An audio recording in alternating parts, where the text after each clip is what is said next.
Big night at Etihad Stadium. Have a look at the crowd brewing here, right to the very back row. We're going to have nearly 50,000.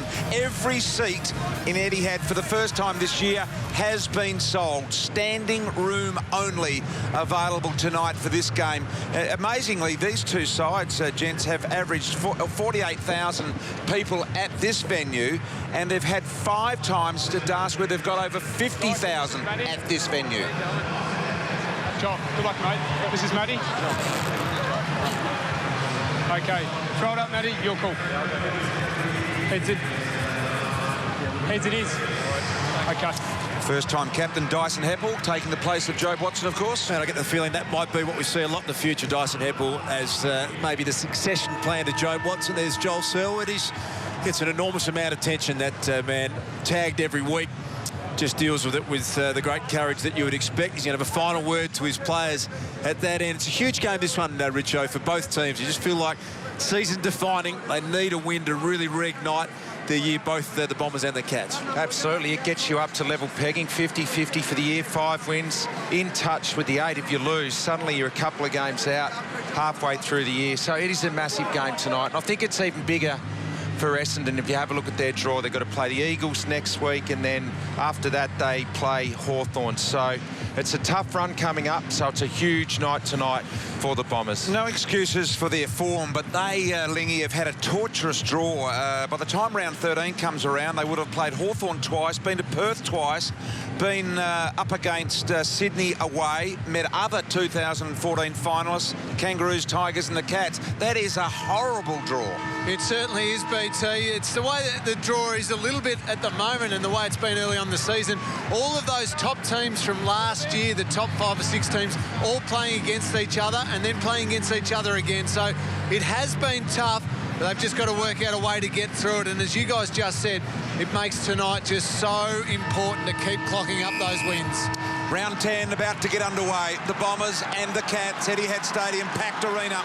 Umpire Nick Foot to slam it into the turf with a perfect bounce. The acting skipper, Heppel, Selwood, the opposing skipper, driving ball in the Hawkins direction. Going back there was Hibberd, and he did really, really well for the Bombers, although he's been corralled. Hands now to Gleeson, and Gleeson just eases it Darcy out of the danger zone. Yeah, clearing kick was pretty effective. Stevie Motlop might send it straight back, though. He gets it to Murdoch. Centering ball, dangerous position. Look at Selwood coming to the screen. Holding, Essendon. Straight to James Gwilt, please. He attacked the footy there, Joel Selwood, with real intent. Good to see him trying to push forward and take marks as a midfielder. James Gwilt back into the team, has played 2 games this year and dropped after both of them, so he'll be looking to make it a more permanent fixture. That is Elliot Kavanagh, another man who, one of the changes into the side.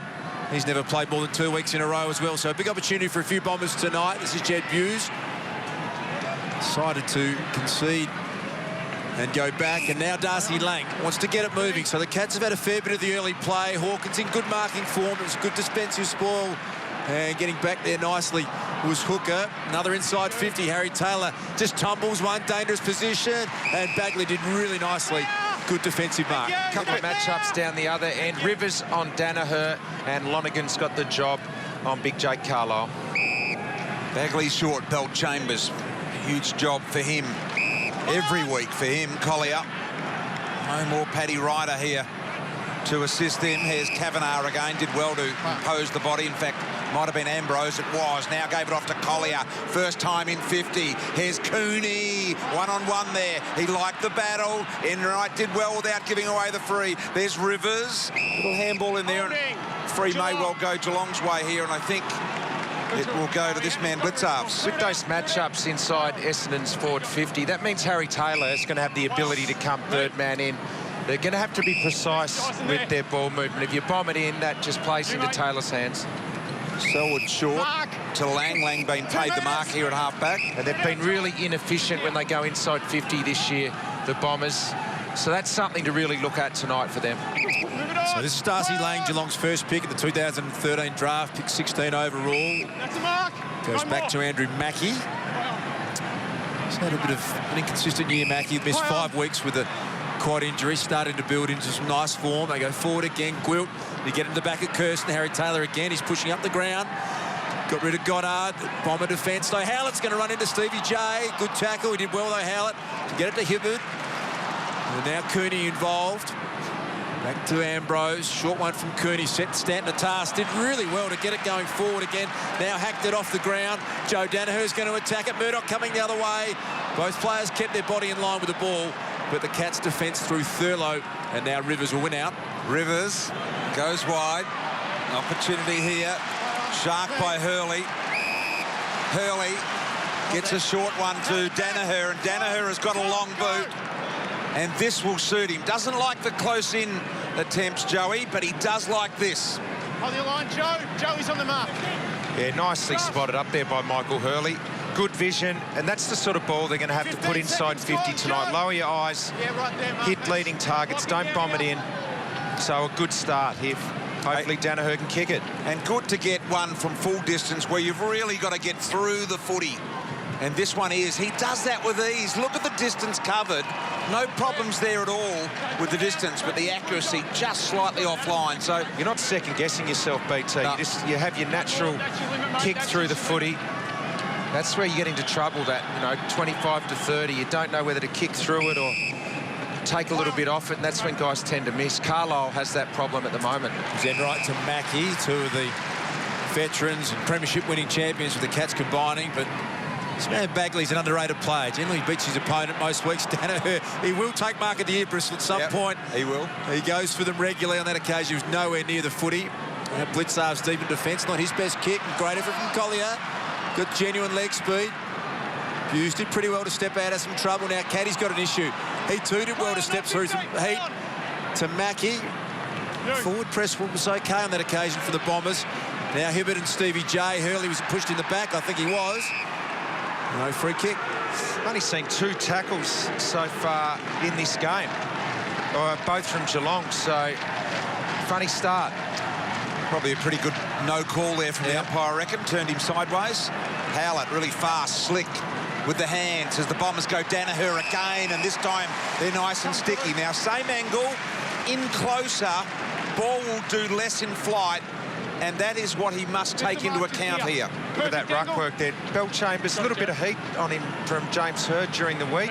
Needs a big game, and that is great ruck work. Darsh, you'd be happy with that. Oh, yeah. Now, this is where, and Richo, you know about the little man up top.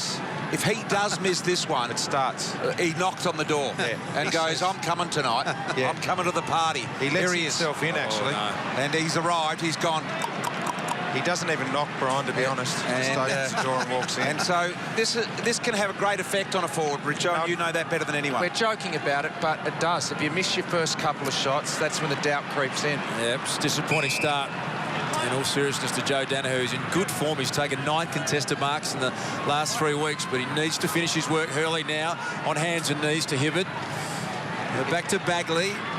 Now Gwilt, so the Bombers have steadied nicely here. That kick from Gwilt hung in the air, and Jed Hughes read it beautifully. He's got a nice turn of speed too. To Thurlow with time and space. Beautiful ball to Stevie J, who got him behind the defence, and the kick was absolutely magnificent. Perfect kick, because the trap, here's the turnover which created the opportunity. But this kick that we're about to see again here, spot on, mate. This is something defences can't stop, because it got there quickly. It didn't hang in the air. Kicked a career-high 63 goals in 2010. Stevie J just snuck it in, I think, for the first goal of the night. 8th game in a row where the Cats have got off to a flying start by kicking the first goal in the game. And this kick, as you say, from Thurlow, Richo. Perfect, because it travels quickly, it doesn't hang in the air. Defenders don't have time to get there. Cats on the board early here in the opening couple of minutes, and now they get another opportunity. Second clearance for Selwood to go forward. Hawkins there looking for goal number 300 tonight. He's poised on 299 right now and can join the absolute top goal shooters down Geelong way if he can push his way into that group. And there is the sub tonight. Lingy, tell us a little bit about this young man, Luxford. Well, basketball background, only his 2nd season playing a bit in the VFL. He had to work so hard on his game. He had to work hard to stop him from cramping, because he's not used to the running of AFL football, but he's done a lot of work. Great stuff. As you guys mentioned earlier, Dante Exum, one of his best friends, the number 5 NBA draft pick. Yeah, we look forward to seeing him out there as a sub. And now Fantasia. Orazio tried to take on the defender. Thurlow did really well, got to him. Goes back again, Orazio. Many AFL players by the name of Orazio, Richo. No, he'd be the first, I'd say. I think he might be. Josh Kay will be all over that in the truck, but I reckon he's the first. Well, I like the fact that he backed himself in, but also like from a Geelong point of view that Thurlow was equal to the task. He did really well in tracking him down after he gave him a bit of a start. Here's Walker doing the ruck work. Guthrie's in there as well. Picked up by Guttard. Dempsey in there, trying to find his way through real heavy traffic. Had a ping and didn't do a great job with it. So excellent crowd here tonight, as I've mentioned. We'll be in excess of 47, 46. All seats sold if you've just joined us. Here's Murdoch. Lovely left foot kick he is. Powerful player. Got a good penetrating run on him as well. Over the back, an opportunity for Kirsten to arrive. He does. Looking for inside support in way of handball. Didn't do that. So now he goes long with a kick. Johnson caught out of position here. Hibbard was in there looking for the free. Went to ground a little easy. Now Stevie J already got the goal here for the Cats, and Gwilt, one of the new ins for the Bombers this week, and he finds Bagley. Well, nothing in this game so far. It's pretty even if you look across all of the stats. There's nothing in it. Pretty even contest. Cats will be pretty happy with their setup there. They forced Bagley into a long, high one down the line. Murdoch had a good look at it. Here's the speed of Collier. Really important for the Bombers. He is with his pace. Tackle from Danaher and Melksham. A tag team job on Gregson was effective. Thank you. Can you see any matchups, Lingy, through that midfield that we should be keeping an eye on? Surprisingly, Richo, no is the answer. No real strong ones. Guthrie trying to get to Dyson Heppel, but that's about it. There he is on cue, Richo. Guthrie and Cameron Ling all over it down there at ground level. Handball from the Cats there was pretty ordinary from Caddy. Put it behind his man. Cooney comes in, the Brownlow medalist, and finds Danaher. Apart from his kicking, looks as though he's on song. Got a 3-on-1 here, though, so they'll get around Blitzarves, although Blitzarves did really well to force the turnover. Well done, Mark. Now a little handball to a man that wasn't watching in views. Dempsey, beautiful, soft little give with the hands there. And now Collier's got to track it down before it arrives at the boundary. He does. Cooney says, come on, come. Howlett. Little right foot kick can go all the way here. Kavanagh, if he wants, sells some beautiful foot candy. Now lines up the goal and sprays it a little left. The Bombers fans, you could hear them getting excited. It's good to see this young player back into the team. 7 games so far in his career. And Lingy, just see a shot of James Hurd. What do you think about coaches? If you were coaching, would you like that position on the ground, coaching there? Well, a lot of coaches do like to coach from the benches, you know, so they can communicate directly with their players. But I'm surprised no headphones to be able to communicate with his coaches upstairs. I'd be happy, James Hurd, with that tackle from Merritt. And this is a big turnover here. On the full now, on the full. Get here. Very rare to see Corey Enright get caught, and he did at half-back. So Merritt's opportunity forward, and that is a bad turnover. Stevie Motlop. Carlisle made a really good lead then. He had space, just needed more air, that kick. It's been a strange start to this game. Skill errors, hasn't been any real flow or consistency of ball movement. And again, we're going to have this one tossed up at centre-half forward for the Bombers. Blitzarves works his body into nice position there against Ambrose. No real winner as yet. Trying to take it away there was Zach Merritt. Jackson was omitted out of the side this week. His brother. And we'll have another ball up. There's Mark Neild, who is on those headphones upstairs. James Hurd more there, I think, as Lingy said, to talk directly with players, give them immediate feedback. Blitzarves to Stokes. Stokes around the corner. If it hits the deck, it'll roll on, and it does. Stevie J, the last man in line there. Tries to take it forward. He didn't. Bagley just got away with it. Melksham kept it rolling, but not that far. Caddy's a real good kick from inside the centre square. Goes for home. He's got it over the top. And that's a great hit by Caddy. It's his kick again. It just kicked it from just inside the square, BT, and it carried easily. So he's got a real powerful leg on him. The efficiency inside 50 is the big concern for Essendon tonight. They have to get it up. And they've missed some opportunities too, Richo. In front of goal was Heppel. The captain tonight drives them forward, and that's disappointing from Bell Chambers. His coach, James Hurd, said really need a big effort from him tonight.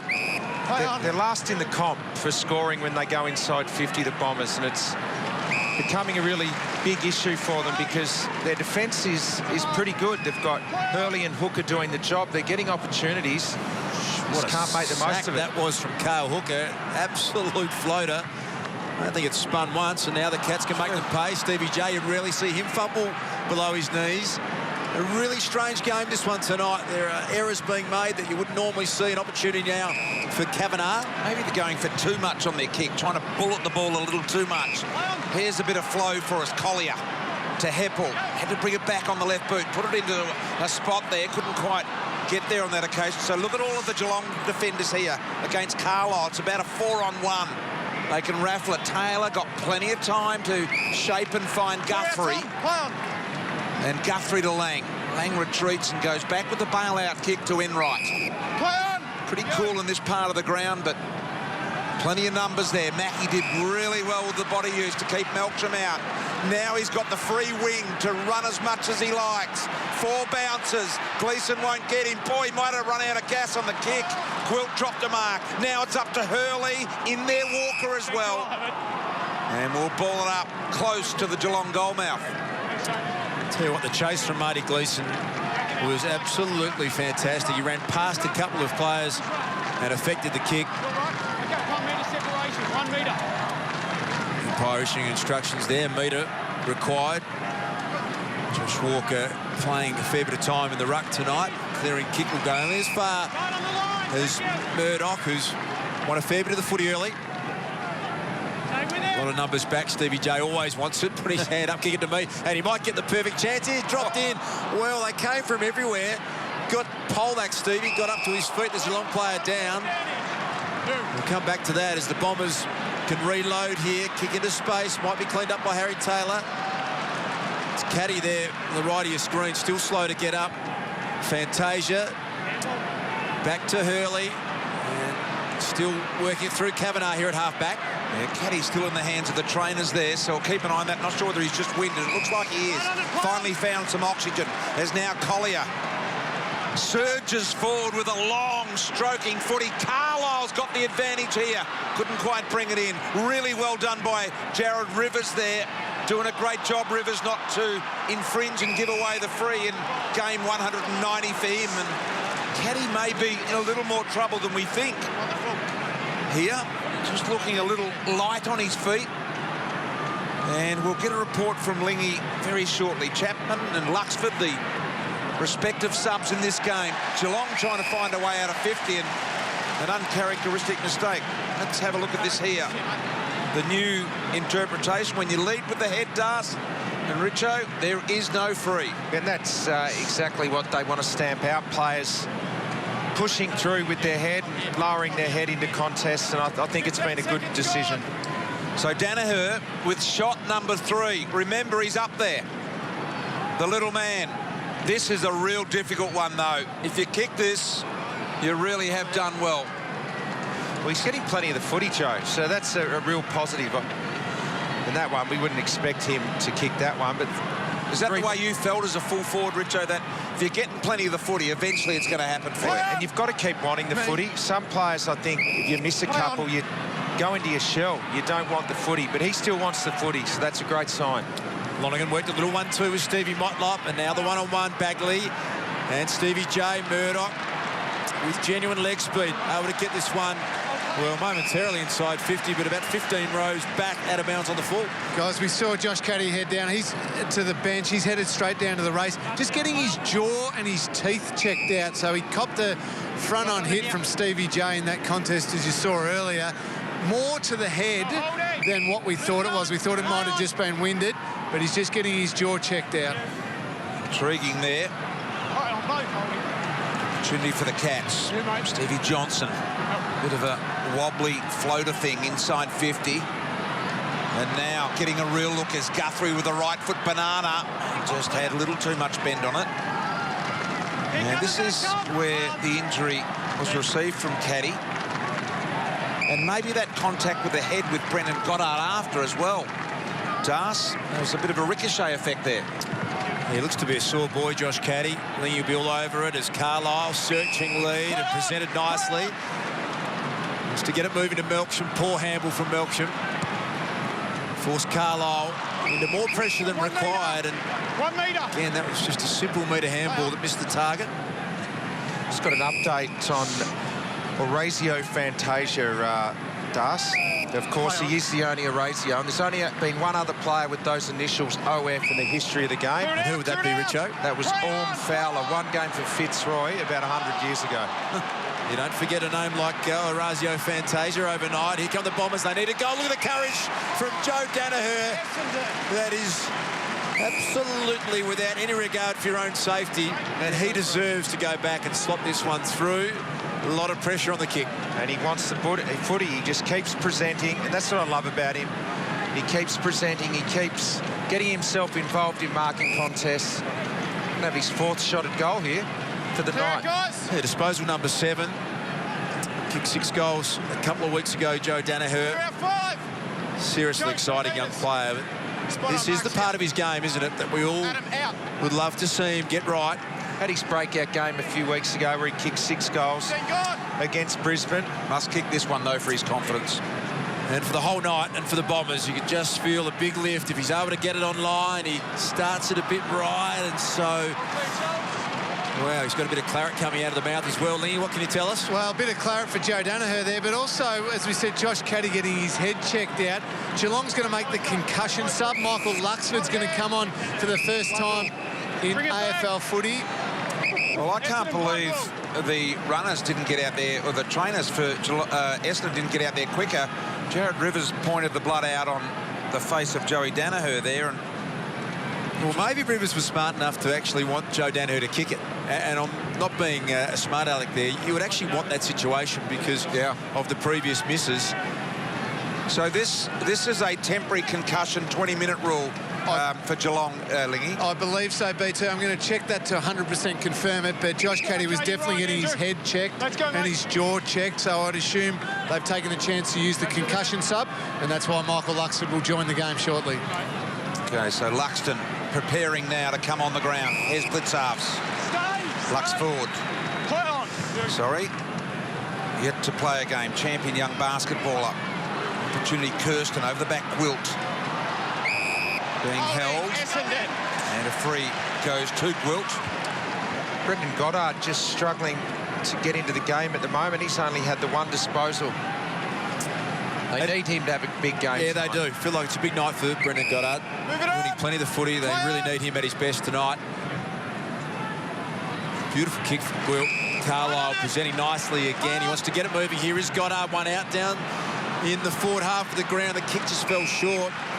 And Enright, who has spread the footy better than just about anyone in the league in that situation for a long, long period of time. 298 games, in fact. There can't have been many halfbacks that have been better, really, in the history of the game than Corey Enright. 300 games he's going to play in a few weeks, 3 premierships. He's about a 7-time All-Australian. He's just a lock every year for that position, and he just rarely gets beaten. He's just been an absolute champion. Best and fairest twice in their premiership years in 2009 and 2011. It's an incredibly high honour. That is as Hurley, too strong on that occasion for Walker. Nice contested mark. Adam, take it with you. He's been told he's a 5-time All-Australian. I thought he had one more than that, but Blitzarves, Bell Chambers there. Recovery first to Blitzarves. Stokes, the up and under. Nice little ball here for Luxford. First touch is not a good one. A few nerves there, I think, for Michael Luxford. We spoke about how good a friend he was with Dante Exum, who was the #5 draft pick in the NBA. He once beat him in the Australian Schools Championships when he was playing for Caulfield Grammar. Went head-to-head as a point guard. Nearly got a triple-double, BT. I'm sure you would have loved to have watched that. 32 points, 8 assists, 9 rebounds. Could play basketball, Michael Luxford. Yeah. Just noticed Stevie J, a bit of blood coming from the right side of his head as well. Umpire hasn't cited that. It's not flowing blood, so it'll be able to be fixed on the field. Here's Hibbert.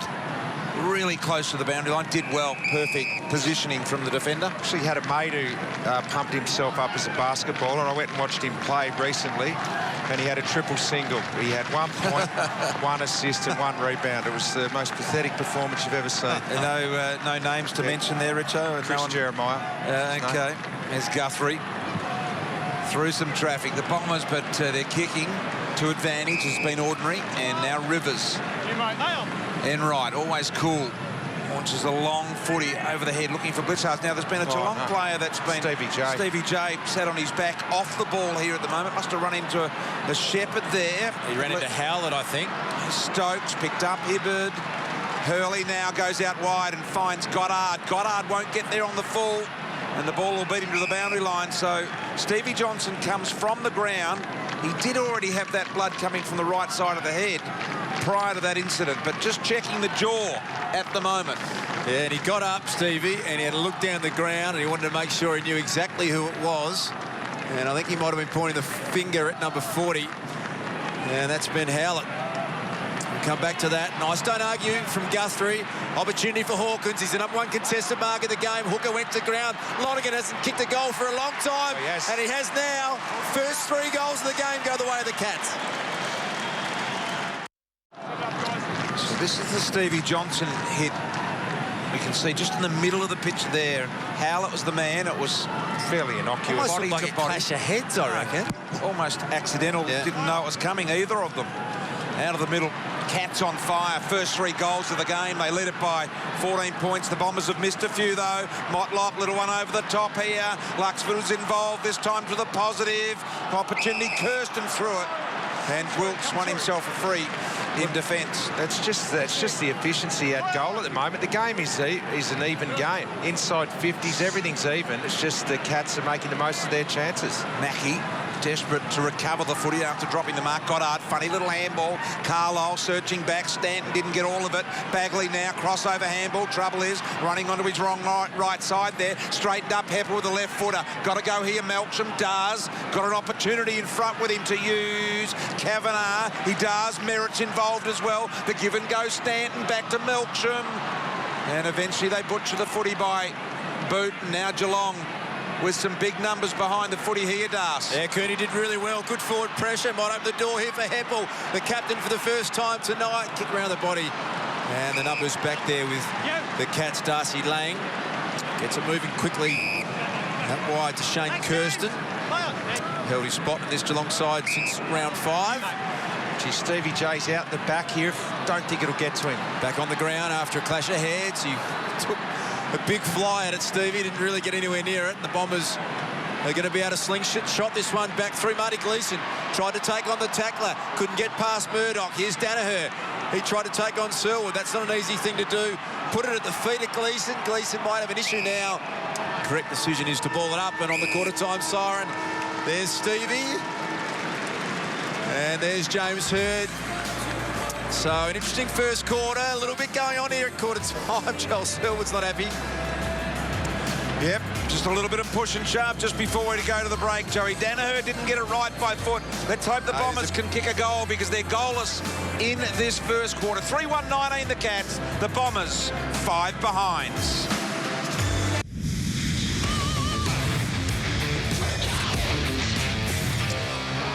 Geelong in reasonable form in this first quarter. They kicked 3 first-quarter goals. Stevie J got the first one on the board, but really the Bombers had a number of shots. Joe Danaher 4 behinds in the quarter, but they just couldn't get it through the big ones. And in the end, it was Geelong at quarter time leading by 14 points, much to the delight of their fans here today. And as you can see, 14-point leaders. They're getting plenty of the footy as Kavanagh, 12 touches in that first quarter, and Harry Taylor, 8. See every episode, same time as the US. Aquarius, the full season, exclusive to Presto. And to watch Aquarius, one of the world's hottest news shows, start your free 30-day trial today at presto.com.au. Lingy, what have you got for us? Well, fair bit of feeling in this game, BT. It's been an interesting first quarter, lots of mistakes, but both teams know how important this is. We'll have a quick look at what happened off the ball with Ben Howlett and Stevie Johnson. You can see just here, just a little bit as Stevie goes over, he turns unaware that any contact's going to happen. I don't think there's much in that at all. It was only half a step by Ben Howlett. That happens, but Stevie J had plenty to say to Ben Howlett at quarter time as the siren went. Just let him know how unhappy he was with that sort of treatment, but I don't think there was anything in it. quick update on the sub, the concussion sub. Josh Caddy's reappeared with the group at quarter time. He was subbed off under the concussion. Michael Luxford on. I'm sure he's going to come back into the game at some stage. Outstanding work down there, Lee, as well. All over everything happening in this game. And there's Stevie. He's fine. A little bit of byplay. Josh Caddy, not a great lip reader, Richo, but looked like he's saying, I'm OK. Get me back out there. The players generally say they're OK. That's why you listen to the docs, not the players. It's an open game, 17 to 15 inside 50s. It's end-to-end stuff. It's just been the efficiency once you get inside 50. That's this stage, it's the difference. Succession of handballs. It started with Goddard, and then he got back onto it again. Gwilt's kick out the back. I reckon Carlisle in good position. Couldn't quite gather it. Ambrose at ground level, kick smothered. And there's Joel Selwood. Going to combine with Harry Taylor, able to get past the tackle. Trying to work his way through Murdoch and did it nicely. Hawkins, Hooker, good one-on-one battle this one. Hooker won the day on that occasion. Now Hurley gets involved. Elliot Kavanagh, poor handball from him. And Michael Hurley sees it over in the end for a boundary throw-in. It's a good battle, that one, at the moment. Hooker and big Tommy Hawkins. He can't get separation from Hooker at the moment. It's a real one-on-one duel. There's a very mad Paul Chapman. Didn't really want to warm up at quarter time. He would be filthy wearing the green vest, Chappie, I reckon. He's such a competitor. It's not his colour, that's for sure. He wouldn't want to wear the green vest in any game at all. He's such a competitor, but not against the Cats. He'd love to be out there mixing it up with his old teammates. Yeah, he'd hate sitting on that bench. Indeed he would. Kavanagh right in front of where Chapman sits on the bench at the moment. We've seen why it's good and bad tonight, the vest. It's good for the concussion, but it's not good when you've got players like Chapman wearing it. Yep. Well, there's been a lot of talk about that, Richo. I'd be surprised if it's still with us next year. Yeah, the only positive for me is the fact that you can use the concussion sub. Give a team 20 minutes to work out whether a player can come back on, but you don't want champions of the game sitting there with the green vest on. Bombers still searching for their first goal of the game. Joel Selwood working overtime, as he always does. Some support now. Walker delayed the handball, and Stevie maybe cleverly in the end able to see that one over for another boundary throw. It is an unusual game. It's an unusual feel, isn't it? There's Caddy. He's recovering. He's got 20 minutes to make that decision about which half has expired at the moment. Stanton inside 50. Danaher tried to reach over the top. Taylor in front, recovers. Peels off Enright. He just does what he's capable of doing. Doesn't try and over-kick the footy. Kelly to Johnson now. Johnson's got sticky mitts. And no exception on this occasion. Danaher and Carlisle have to get separation and isolation from each other, because if they don't, Harry Taylor's just going to clean up all day down there. Blitzar should be paid that mark, and he is. Really well done. Gregson now running towards goal. Open goal square. Motlop gets there to take a mark. Just outside the square, I reckon, although he's paid him inside. Gee, I reckon that was outside, and it can make a huge difference to whether you're kicking directly in front or whether you've got an acute angle. I reckon he completed the mark outside the square. Doesn't matter. There is goal number 4 for the Cats, 4-1-25. The Bombers haven't got a goal yet. So here's Gregson. He might have just caught the square there. Yes, it was completed in the square, so I withdraw my comments, Richo, and the umpire's in a very nice spot as all the cameramen turn around and have a bit of a grin towards me. Well, much to my disgust. You're a long way away from here, Brian. Oh, yes, it was a 200-metre guess, and it was wrong. Opportunity now. Luxford to come through there. Blitzarves. Little one. Opportunity. Lang. Beautiful little shake there of the body. Now down towards Gregson. Pursued by Dempsey. Right there to help. They find a little bit of room for Kelly to operate in. Beautiful kick from Kelly. And now Stokes from 50 metres out. Just too far out to score. He's got a lead that he likes, and the speed of Motlop and a bit of leg speed for the Cats causing drama at the moment. Lang looks like he's going to get away. Gregson's got pace as well, and we know this man is capable of anything. Steve, hold that line. He's standing on it. So for a couple of minutes, Stevie Motlop, he's been winning more of the footy this year than ever before, averaging 22 disposals. Highly talented player. That kick looks beautiful. 5 goals unanswered from the Cats to start this game. The Geelong sub has been reversed. Josh Caddy good to go. Michael Luxford takes a sit down. He had the 3 touches, 1 kick, 2 handballs, just to settle his nerves down.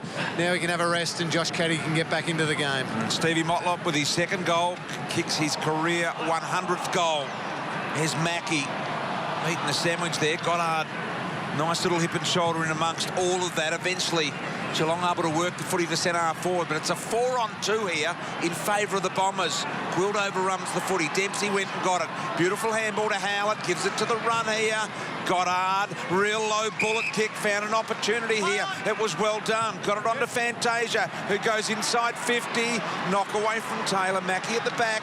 Tidies up, and this is where they're so good, Geelong, at spreading. In a very quick manner. All the experience, haven't they, BT, with Mackie back up and running. Harry Taylor, he's got some room to move here. Essendon aren't defending this transition at all. They're dangerous on the transition, Richo. The kick was in the direction of Hawkins, but Cal Hooker has had a pretty good start in that matchup. Yeah, it's just going from one end of the ground far too easily to the other at the moment. Essendon have got to tighten up. It's dangerous here for them at the moment. It's the #1 contested mark in the game at the moment. Tom Hawkins, Joe Watson watching on versus the #1 intercept mark in the game, which is Cale Hooker. Clearing kick, Danaher waiting for the bounce. That was a clever little knockback from Rivers, and they maintain possession here. This is James Kelly. Been playing on the wing the last couple of weeks since coming back from that nasty injury. Puts it inside 50. At the front, Stevie J. And now Motlop front and centre on his best handball. Straight to Brendan Goddard. Goddard, he wanted to give it off and then won it back again. Poor kick from Goddard. You don't say that too often. It's something he normally does really well. Blitzarves, can he make him pay? Went with the left foot. Oh, look at the skill from Blitzarves. 6 in a row for the Cats. This is ridiculous. This bloke didn't play football 3 years ago, and now he's nailing on the left foot, on the run.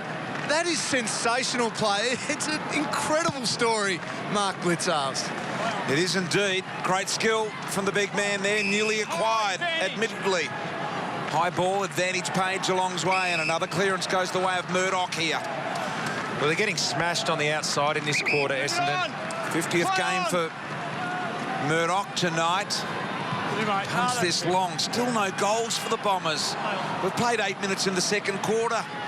And other than Joe Danaher, they really haven't looked like bothering the scorers. Here's Stevie J. He went for the all or nothing. He did have a look in, Board. I reckon he should have centred that. And there's the answer, Richo. Yeah, no, he did.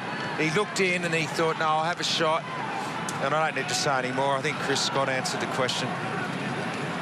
He sure did. That was the drink bottle into the back of the box. Lingy, what would you have thought about that one, Chris Scott? Well, I'm going to defend Stevie a bit here. I think he had a bit of a look inside, nothing on obvious, and didn't want to turn it over. He's entitled to have a shot. Here goes Jed Buse bursting through. Kick towards goal.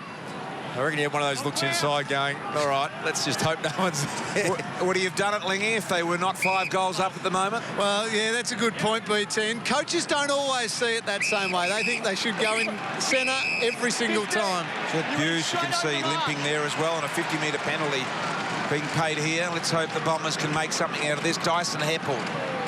So Joe Danaher kicking 4 behinds in the 1st quarter. First time in the 2000s an Essendon player has kicked 4 behinds in a single quarter.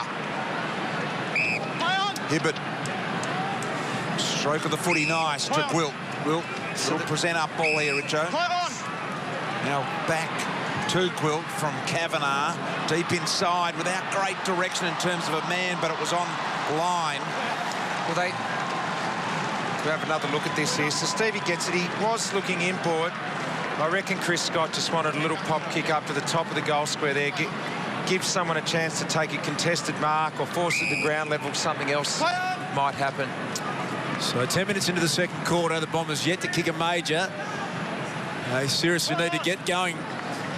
As Bagley tried to squeeze a handball through. It was chopped off nicely. Look at the speed of Gregson now.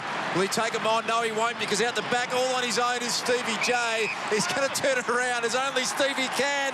And there it is. That is 7 in a row. Cats on fire. True Stevie J style finish, this one. But I reckon if he hadn't have kicked that, he would have felt the full wrath of Chris Scott then by not giving the handball over the top. Take on the responsibility. He nailed it, so credit to him. But, wow, if he'd missed, look out. Gee, they're running all over them, Lingy. The pressure at ground level, Essendon, there's not much. No, there's not. And they haven't helped themselves with the way they've used the ball. They've turned it over. But then on turnover, they really haven't put enough pressure on the Cats so far in this game. They're letting Essendon kick at 88% efficiency this quarter. That means you're just not putting enough pressure on. Look at that. They just look lifeless. They look clueless. They look uncompetitive. At the moment, the Bombers, 39 points. And James Hurd just face of great disappointment at the moment. Steve Alessio front left down there as well. Here's Selwood. Is it a matter, Richo, am I overreading it to suggest that it's just Geelong wanting the ball more, or is that too simplistic? Look, I think Essendon want to get the footy, but when Geelong get it, they're just the way they've been able to take it from one end of the ground to the other. In a big game like this, I just think it's probably far too easy. Well, look at the chase there. As Lang just waltzes around, kicks it to Hawkins, offhands Hibberd. Handball to Stanton. Now let's see if they can go on the attack. Hurley, long 25-metre handball. Difficult one, though, here for the Bombers. And eventually it'll arrive with Gleeson, but over the line out of bounds. And if it wasn't for Carl Hooker's effort so far on Tom Hawkins today, it could be a hell of a lot worse. Hooker has been sensational in those one-on-one duels with Tom Hawkins, defending so well, but if it wasn't for him, they'd be a lot further behind. Yeah, they look lifeless at the moment. The Bombers are just, again, Stanton couldn't get clean possession, getting worked into the ground. Blitzars wants a piece of it as well. In comes Guthrie again, and just sense they're searching for answers out there at the moment, searching for some spirit. That's up in the coach's box. Mark Harvey, Mark Neild, plenty of experience up there. James Hurd coaching for the boundary line, and Selwood tried to force his way through. Blitzars gets in again. They are just attacking it harder. Darcy Lang goes back in. Oh, that was Murdoch, I think.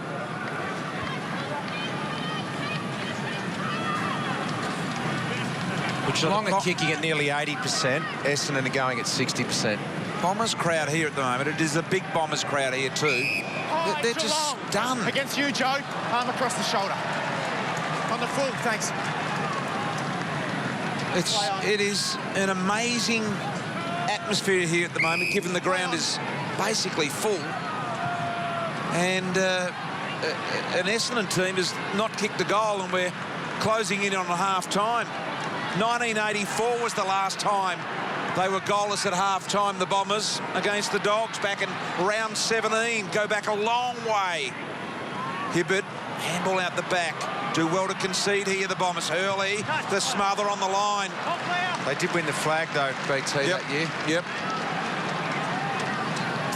So Hurley has to inject some energy into this Essendon side. They need some spirit. They need some play on. Carlisle looks up. There's nothing at all he likes, so he's going to just try and drive it, but it's to a 2-on-1. Blitzarves, and Rivers comes in to lend some support. Now Danaher arrives. Look at the athleticism of Blitzarves. And some composure as well. Back to Motlop. Bell Chambers, a big night for the big man. He's only had the 2 possessions, so he needs to lift again. Hawkins, Hooker's probably he's all over him, the only winner really at the moment. You can clearly say for Essendon. Kirsten too easy again. They go inside 50, 1-on-1 down there for Caddy. He's back on the ground. Hurley is strong. And Marty Gleeson concedes a boundary throw-in. Yeah, they've got them locked in here, Geelong. It's been in their forward half. Well, Richo, in the first half, the Bombers were getting in some scoring opportunities, but now that has dried up. They're now struggling it in this clamping defence by the Cats. They're struggling to get over the halfway mark. Well, they missed those easy shots early. They had the opportunity to get a couple of quick goals early in the game, and they didn't. And now the Cats have got confidence and their backs up. And as the result, Stanton comes out of defence. But guess what? Look at all the Essendon players. And they're set up beautifully like this. Every Essendon player is back trying to defend. And they've got nothing to kick to. Good grab. Taken down there by Kirsten. He's a massive kick too, Kirsten. He'll definitely go back and have a shot at this one. I've always... Look, it depends which way players shape footies, but this one to me always looks like it's right to left, Richo, but the last bit of it is in fact left to right. 15 seconds, It's a strange-looking kick. Players often get this wrong. I could never work that out, Brian, so I'll trust you on that one. It's pretty confusing, Richo. Kirsten now, and there it is, that little left to right as well. And he just measured that magnificently, Kirsten. And they have got another one. They have kicked 8 in a row. 46 points, Das. Good old shellacking at the moment. It sure is. And we get a good look at what is on offer here from the Bombers. Can they respond? Can they find something?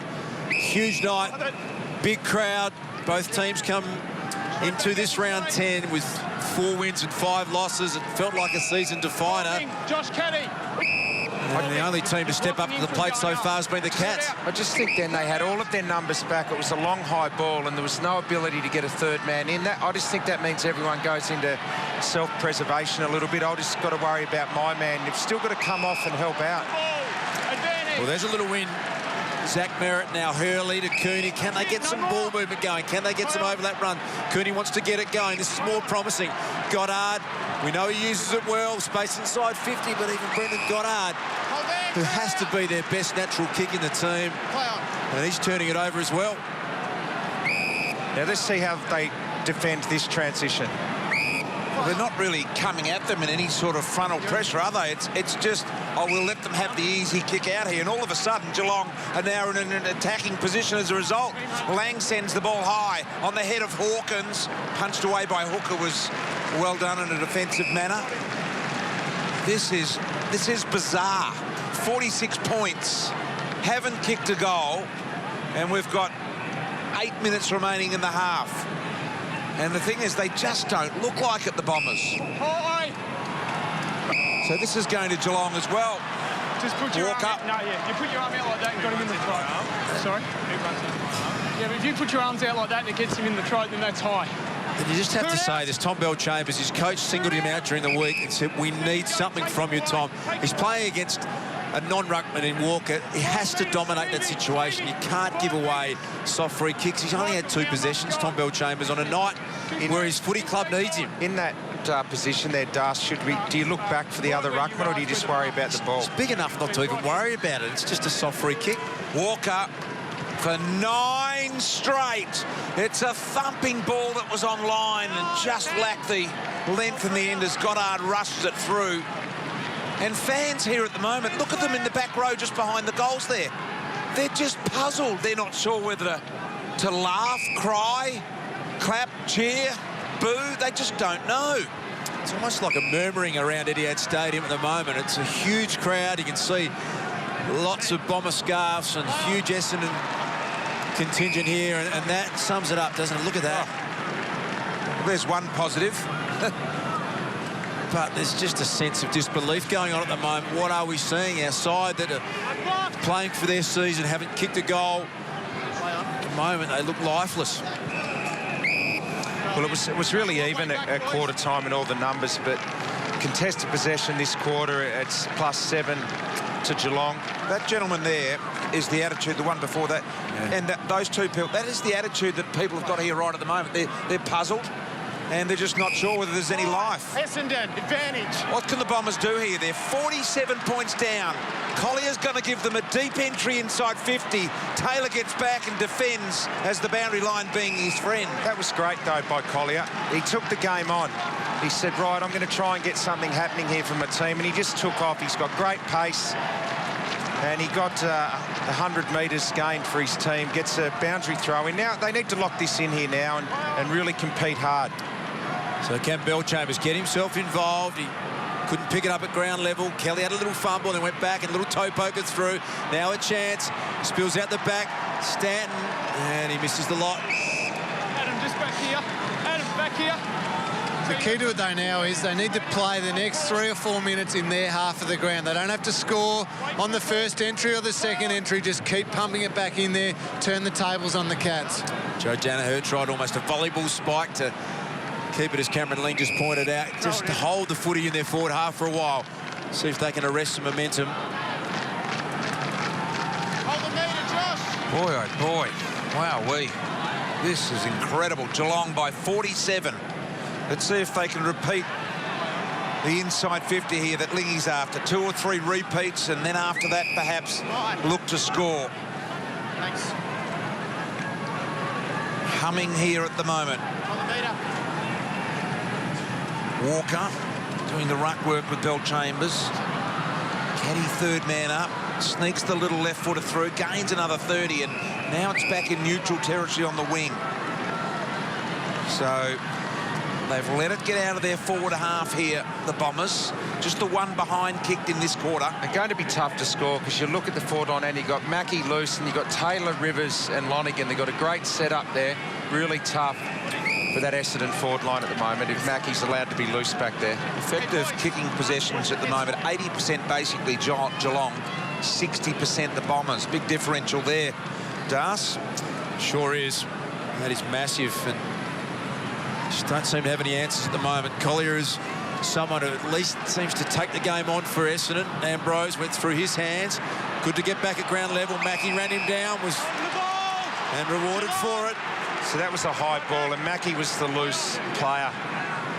It's going to be tough to get through. They're going to have to try and separate that a little bit. This is something that the Cats are still very effective at, transitioning from that turnover. They tend to be better by foot. We've seen that so much tonight. They've been able to lock them in this time, though, so this is better by the Bombers. We're back to Corey Enright. A bit more movement. Gregson wanted the lead. You could just see there at the top of your screen. And they've forced Enright now to a long one down the line. Kirsten. Quilp. So that's the result they wanted there, Essendon. They forced Geelong to kick long to a contest. Now they can set it up again. It's funny because I don't think the Bombers players are playing without passion. Maybe down on intensity slightly, but, well, a fair bit. But I think the passion's still there. I think they still believe and want to do it. They just can't get it done at the moment. Guthrie. We're out of the Calder Cannons footy factory down there with Kitey. And he's becoming one of their key players in the mids now. One of the new breed. Old Chambers, Blitzar's beautiful palm down there to Selwood. Selwood was locked up immediately. Melksham with a little boot in there, advanced it forward, but Buse. See, now they've got a loose back there, Geelong, and they can counter-attack off that using the loose.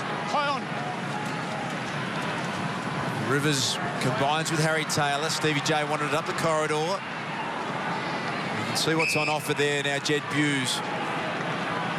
So at least in the last 4 or 5 minutes or so, it has been in Essendon's forward half of the ground, although they haven't been able to... Look, the pressure's there, but it's not coming a million miles an hour. It's not manic. It's not manic pressure. They'll come up and man you on the mark, Das, but they're not trying to force the turnover by creating intense pressure. Well, there's some Bronxies for Tom Bell Chambers. The Essendon fans are acutely aware of what is out there at the moment. Bell Chambers turns it over badly. Hawkins, Hooker's been fantastic. Selwood, now here's a change of speed. Stevie J is going to take the tackler on. Dempsey did well to hold him up. Now Thurlow, a lead coming at him. Pushing forward, Kirsten. Couldn't complete the grab. Hibberd had to handle it to himself, KB style. Now can he keep it in? And probably happy that the safety of the boundary line was on offer in the end. Oh, boy. 4 minutes to go in the half of football. Joe Watson and Fletcher out, yes, we know, but I'm not even sure Madden, Van der Haar and Coleman would make a difference to this Essendon side at the moment. It'd be handy ends. They would be. Bagley disposing of the ball out wide, but you get the feeling it's going to come back, and Rivers concedes to the boundary and deliberate out of bounds, says the umpy. And Fantasia immediately wanting to get on with the footy here. Kicks down towards Howlett. Corralled there by Lonigan. Collier trying to give them a little bit of run. Has to stop and prop. He had nothing to go to. No one, Richo. Eventually getting there is Gleeson. Ball's hit the deck. Umpire says go, go, go. 3:22 remaining, and He just had no forward structure there, had no tall player to go to, says the chairman. Yep, and the CEO there. Club. Sam Newman as well, alongside Paul Little. Quick kick out of the pack, and it was Zach Merritt. When they have other opportunities, they've been incredibly inaccurate.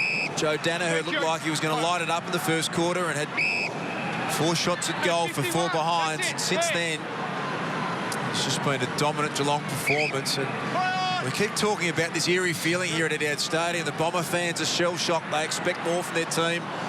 Heppel goes back with the flight, turned over. Cooney's handball had his arm dragged at the inopportune time. In comes Bagley, and Selwood puts his hand up and apologised. Really interested in what James Hird has to say at half-time. He's got great resilience, that man, great composure, but I get the feeling he is going to need to really crank it up at half-time. I think he might put it on a few. Blitzars to Stokes. Howlett. Merritt went and got it, gave a handball, really, that was more in hope than anything, and Selwood's won himself a free. 2:32 remaining in the half, Geelong by 47. Hold there, Tyson. Short ball to Caddy.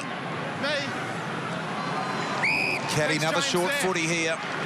Just doing as they wish. Well, they really should not be able to find another target now.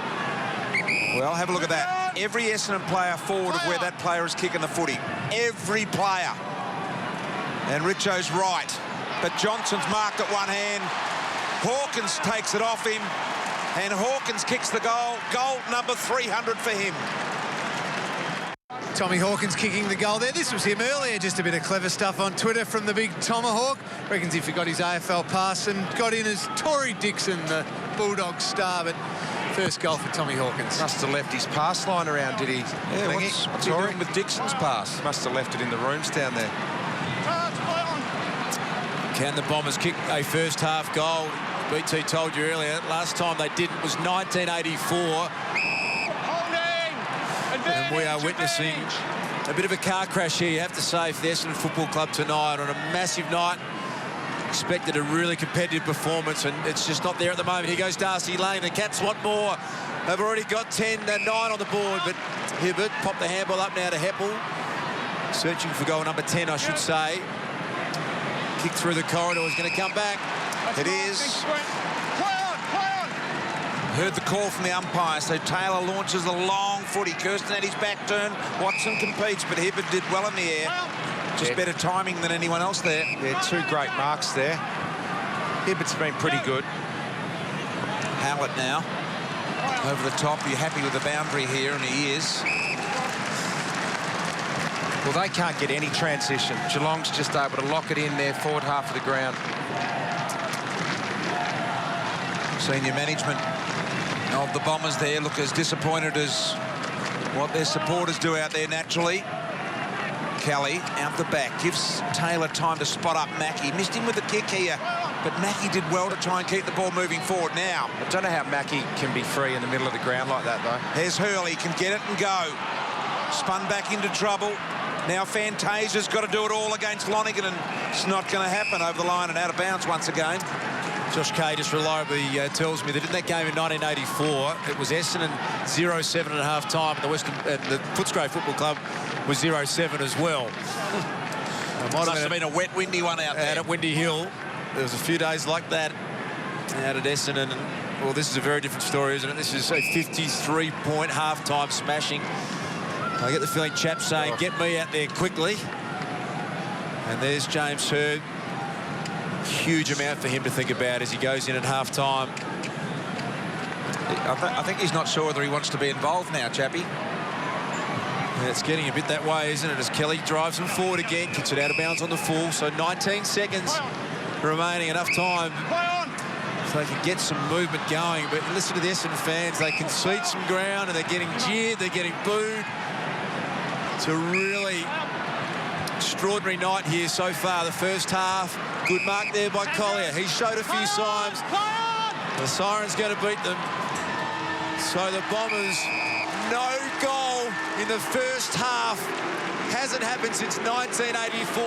That is the Essendon fans, and they are getting booed by 47,000 here. Well, we're going to stay with this for a moment, Dars, because you're right. That is that they are the Essendon fans here, and it's their home game at this venue today. They have the most support here. At the moment, they would be quizzing themselves and wondering what on earth is going on here. The first time since 1984 that they have had a goalless half in a game of football. Supporters look distraught. Heppel's called the team in and wants to have a chat. Brendan Goddard is about to lay down the rules here. Heppel was just going to chat with Lingy there, but Brendan Goddard has brought them in. Lingy, you're standing within a couple of metres. Yeah, Brendan Goddard just talking to the guys now. Dyson Heppel quite animated too, calling the group over, saying don't carry on with any nonsense to the Geelong players at half-time. It's got to be done through our actions here. I'll just grab Dice now and have a quick chat to him. Dice, Brendan Goddard just bringing the guys in there. What was the main message? Yeah, look, we just need to fix things up around the ground. Ground balls were getting beaten in contested footy. We've got to butter those things up. So, you know, we're getting beaten around the ball, but we've got to stay in the game. Can you bring the boys back from this? Look, I think so, mate. Look, we've had good second halves of games throughout the year, so no doubt we're going to keep our heads up, mate. Really appreciate your time, Dice. Thank you very much for that. Well, what a half of football that was. Goalless Essendon in that first half of footy. Geelong 9-5-59. They're up by 53 points.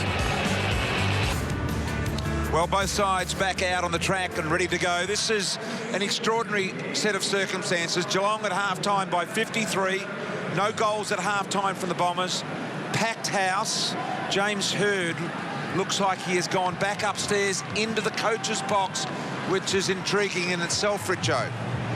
Absolutely, BT. He's obviously decided something needed to change. He wants to get back up there and call the shots from upstairs, and it looks like the sub's been made, Lingy. Yeah, Richo. Uncle Paulie Chapman's on the ground. Tom Bellchambers has been subbed out. Obviously form, no injury concerns. Paddy Ambrose is the one who's going to go into the ruck. So Essendon are going to try a really mobile ruckman in there. That's a big call, though, Das. I mean, Paddy Ambrose is pretty small to be going in the ruck, the centre bounce. And they just need more competitive edge, Richo, and I think it's a move that I like. Lowest half-time score Essendon since 1968. They've got plenty to prove. This is going to be an intriguing second half, and already we've just seen a little bit of more competitive edge in that first tackle from Stanton. Das, quickly, Geelong have made their sub as well. Shane Kirsten subbed out. Michael Luxford back in. He's already had a little taste of it under the concussion sub earlier on in the game, but now permanently into the game. Just checking whether or not Kirsten's an injury or purely a form decision. I think he was sitting on some ice there. Big pack on the string, Lingy, so that wouldn't surprise me at all. But some good early signs here from the Bombers. Chapman subbed into the game. Gets a little look at it. End over end and almost changed it in a minute. Intensity's already better, though. You can tell straight away the Bombers have come out to make a bit of a statement, and they have to now in this second half. Would have been harsh words at half-time, do you think, Richo? Oh, absolutely. I mean, they don't really... It's not the old-fashioned fire and brimstone anymore, but there would have been some words. Well, big crowd. A lot of them would be hinging on whether they're going to stay at the moment, and they'd be judging on the first 10 minutes of this quarter. That's what's intriguing about this game tonight. There was some real discontent the first half, the Bomber fans. Without seeing a goal, this is Fantasia. Opportunity for Orazio. Outside 50, the kick was okay, and there's Stanton. So, finally, something to celebrate maybe for the Bomber fans. That was good. A bit of overlap. That handball there, if you can get a handball receive in that part of the ground, that's good luck, defenders, because forwards love that. It keeps everyone on the move. So there it is. It took a half and a minute and a half, but the Bombers have finally kicked their first goal. Well, the fans were ready to crawl under their seat, and all of a sudden they're out of their seats, jumping with joy. And I wouldn't think they're thinking about a win here, but I would think they would be thinking if they could trim 20 points off the margin to three-quarter time, and then you never know. But Selwood and Geelong will have something to say about that. Caddy is a thumping, low, responding kick of the footy. Well, Ambrose, the undersized ruckman, now that Bell Chambers has been subbed off. That's the worry. The hit to advantage to Joel Selwood opened up from the centre bounce, the Josh Caddy goal. Essendon got to make sure they read the Geelong ruckman's hands. Two blitz halves and Heppel going head-to-head there. It's a good tackle from Goddard. So there's some intensity about the Bombers here in the second half, and their leaders getting involved. Goddard kick smothered by Caddy. Now an opportunity opens up for Kavanagh to drive them forward. Fisted away. Picked up by Harry Taylor, and now they can clear defence, the Cats. Oh, good effort. Look at Heppel put his body on the line. A bit unlucky not to be paid it in the end. And over the top goes Heppel again. So finally we've just got some spark into this contest. It's been Fantasia with a couple of runs from half back to try and create. His quickness, Richo, has been really impressive, hasn't it, Fantasia? Joel Selwood being held. Here the umpire's mic's very clearly there. Joel Selwood says, come on, boys, come at me. I'd like to just chip this over the top, and a couple do, and he doesn't think he can make either of those, so he goes long down the line, looking for the long ball there in blitz halves. Wilt. It's so important when you guys get guys running from behind the footy to get some handball receive, and that's what Fantasia has done early. Have a look at Ambrose in the ruck here. He's only 193. With Walker. Underneath Essendon. So he's got the free out of Walker here. Goddard wanted the little gimme. Says, no, I'm going down towards Chapman, off hands, and another boundary throw in. So the Bombers picking up their first goal early in the third quarter here and have got a different attitude, and the coach has got a different coaching position, so things are looking up. Margin still 52 points, so there's a fair bit to do, but it's not about that for Essendon. It's more about just what they can do from an effort point of view. This is an opportunity now for Merritt. Kick around the body. Chapman back with the flight. Uses his marker. Mackie wanted to fist it away. Marty Gleeson's tracking it. Will he be able to keep it in? Back to Chapman again. So Chap getting involved early in the second half. Started as the sub. And they might have gone the lockdown as well on Joel Selwood. Yeah, Ben Howlett looks like he's going to do that job. Yep, he's following him around. So there's a change from half-time. So the Bombers are definitely doing some different things now. 15, play on. Clear call from the umpire, so Melksham has to go, and immediately Selwood on top of him.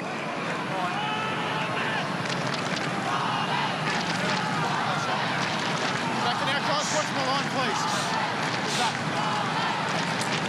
Umpire questioning who the ruckmen are. Here's Collier. Play on, not 15.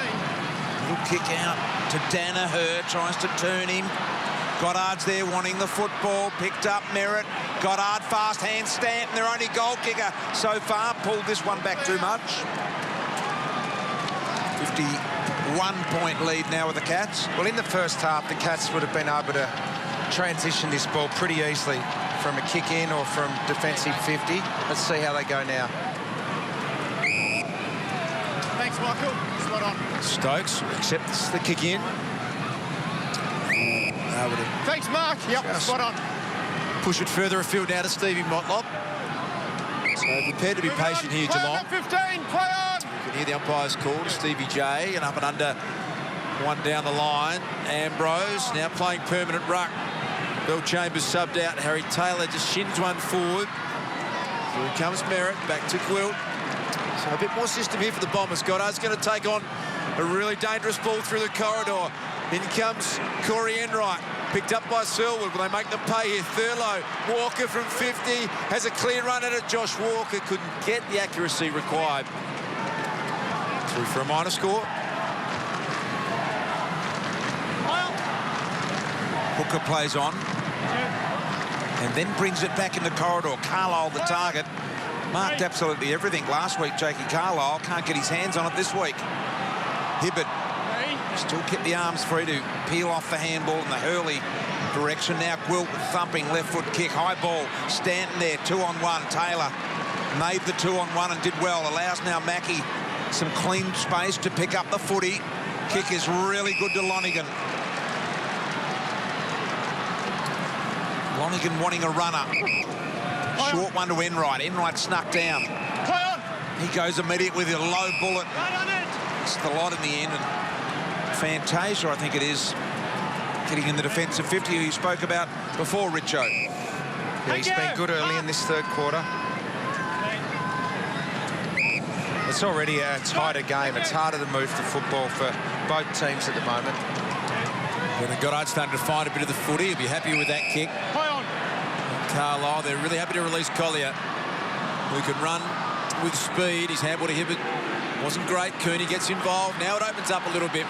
Releasing Cooney again. He tried the look-away handball back to Ambrose. And maybe just a bit too cute there. Through comes Motlop. Now Walker. And this Cats defence with some experience. Harry Taylor's going to just waltz his way out of half-back. The runner out wide is Gregson. Gregson's going to get it to Stokes. Murdoch wanted it out wide. Hawkins wanted it in the corridor. He hasn't been able to get free from Hooker at all. And on that occasion, the kick was too good and too much space. And nothing Hooker could do then. That was a one-out situation inside 50 for Tommy Hawkins, and almost impossible to defend. As we have a look at the turnover down the other end of the ground, I thought Coons nearly had ability then to run on and kick the goal himself, but gave up the handball, didn't work, and then it opened up back the other way. We would normally think the 52-point lead early in the third quarter, this man would be a heavy scorer. He's just got the one goal from 2 possessions. Cal Hooker's done a fine job. Well, he sets sail for home, and you can make that 2 goals for Hawkins. 58 points is the margin. So this was exactly what you would love as a full forward. You don't get that opportunity in modern footy very often now. One out inside 50. All he had to do was go back towards goal, push off Hooker, and Stokes just dropped the ball into grass and he led onto it. 301 career goals for Hawkins. He becomes the 13th Cat to pass the 300 goal mark, joining names like Ablett, Wade, Brownless, Stevie J, who's out there tonight as well. Lonigan, short ball. Opportunity now with Thurlow. He's forward looking for Johnson. Just nudges Hurley under the footy, and Carlisle allowing it to get to the line. 20 possessions for Brendan Goddard tonight. He leads the Bombers, and Harry Taylor with 22 touches. Good look at the big crowd in tonight. They sold all seats in this stadium tonight. Standing room only. Were on sale before the game. First time this year that's happened. Lonigan, Stokes. Centre wing, round the corner. So Geelong looking to go inside 50. Multiple consecutive occasions here. Hooker to Stanton, and Stanton's going to have to hold it up a little. Fantasia's had some impressive signs. That's an awkward ball to take from Stanton. A dangerous kick inside defensive 50. Goes back in to try and clean up his own mess, Stanton. And in the end, that's probably not a bad result. Could have been much worse. So the Bombers defender scrambling here to try and get organised. Heppel wheeled himself to win the footy. The captain tonight, first time. Through comes Buse. An improving player is Jed Buse. He is, isn't he? Week by week. More comfortable, isn't he? Yep. Each time he's out there. James Kelly, they transfer it to the outer side. Bagley wanted to get front position on Lang, and that was a good win from Bagley. Buse would have confidence now, knowing that he's going to get picked each week. He'd be believing in his ability now. When you're in and out of the team, no continuity, it can be tough as a young player. He's played 52 of 54 games since 2013, Mark Bagley. Usually beats his man, underrated player for Essendon. Yeah, he's a good player. Thank you, play on. Having a pretty good year. Back to Rivers. Thank you, that's it. Game 190 for him. He'd play again next year, Richo, Rivers? Yeah, don't see why not. He's been pretty good this year. He hasn't been getting beaten in the one-on-ones at all this season. Lingy would know more than me. What do you think, Lingy? I think he's playing the best footy almost of his career at the moment, so certainly the way he's going. There's Carlisle in front, dropping a mark he probably should have taken in the end. Hooker accelerating away the big man, confident enough to take a bounce. Hurley goes for the low bullet. Just reckon sometimes the players from both sides tonight are trying to kick it too hard and too low. When you're on the lead as a forward, you don't want it kicked like a bullet. You actually want it weighted into space, because when it's weighted, it gives you more time to get separation off the defender. And you can adjust your speed accordingly, can't you? When it's kicked like a bullet, the defender has an easier time staying with you because it gets there quicker. Here's Selwood. Sees Lang with a beautiful kick from Selwood. He's got Enright, the wide runner, but look at that. And off Hooker, and Hooker looks straight inside, and Hawkins takes the mark. Well, Hooker would be going, what can I do when players are in the middle of the ground and they have time to deliver into Hawkins? He can't stop that. Look at this. He is allowed to turn around. He just had an easy kick into Hawkins. Off the beef farm up in Finley, New South Wales. Angus beef farm. Back half a metre. Tom, and of course, jumping Jack, his dad up there. And sadly losing his mother earlier this year. Tom Hawkins, he kicks that goal, and he now all of a sudden has 3. This kick here is the one that Geelong has done so well tonight, just kicking off the line, but that's the one that would frustrate Carl Hooker because it completely opened up the forward 50 for Tom Hawkins. And you guys mentioned that he looked up and thought, come on, boys, you need to put some pressure on. So Melksham now stand and kick the first goal of the second half, the only goal of the game for the Bombers, and the next 3, quick replies, go the way of the Cats. I wonder if they might just blow this one right apart. It's already 64 points. They're just starting to get going again now, Geelong, with this ball movement. Good run provided by Darcy Lang. Stevie J, he's smelling an opportunity to fill his boots right up, Stevie. Picked up there by Melksham. Back to Goddard, who's finding a fair bit more of the footy at the start of the second half. It suits OK for Kelly. Caddy running past. They come back in board. Oh, well done, Zach Merritt. Got in front of Stokes. Good effort, Hurley. Wanted to commit the body, didn't get the ball in the line with his body, and good chase from Collier. Affected the kick from Caddy, but the kick was good. It was Guthrie. Guthrie now forward looking for Hawkins. Taylor gone forward there as well. Opportunity to Gwilt, the tackler. He can peel the handball off if he wants. The little right foot kick is nice to Motlop, and Motlop made really good ground. He made really good ground, but he started that run, BT, from up here on the wing. So he has run a good 100 metres to get this mark, Motlop. That is fantastic work rate. Caddy looking very sore coming off the ground as well. Now Motlop, he's still thinking, what am I going to do here? I'm going to play on, am I going to right foot banana, am I going to run around on the left, or am I going to kick a drop punt? He's going to kick it, I reckon. He's still thinking. Let's have a look. Banana, right foot, didn't get any bend at all. Was never looking really that confident over the footy. Hooker with a strange sort of clearing kick. Oh boy, that's gone straight through the jukes of Chappie and hit him right in the nostril, I think. Opportunity now here for the Cats to lock in. Selwood, Stokes, handball in hope. Found a loose Harry Taylor, gives to Mackie. Controlled, deliberate kick from Mackie to Johnson, and pure body use by Stevie Johnson. And Andrew Mackie just experience. He set himself up off that pack, and Harry Taylor, look at that, the releasing handball back. He knew Mackie was there. They've played that much footy together. They're smart. They position correctly.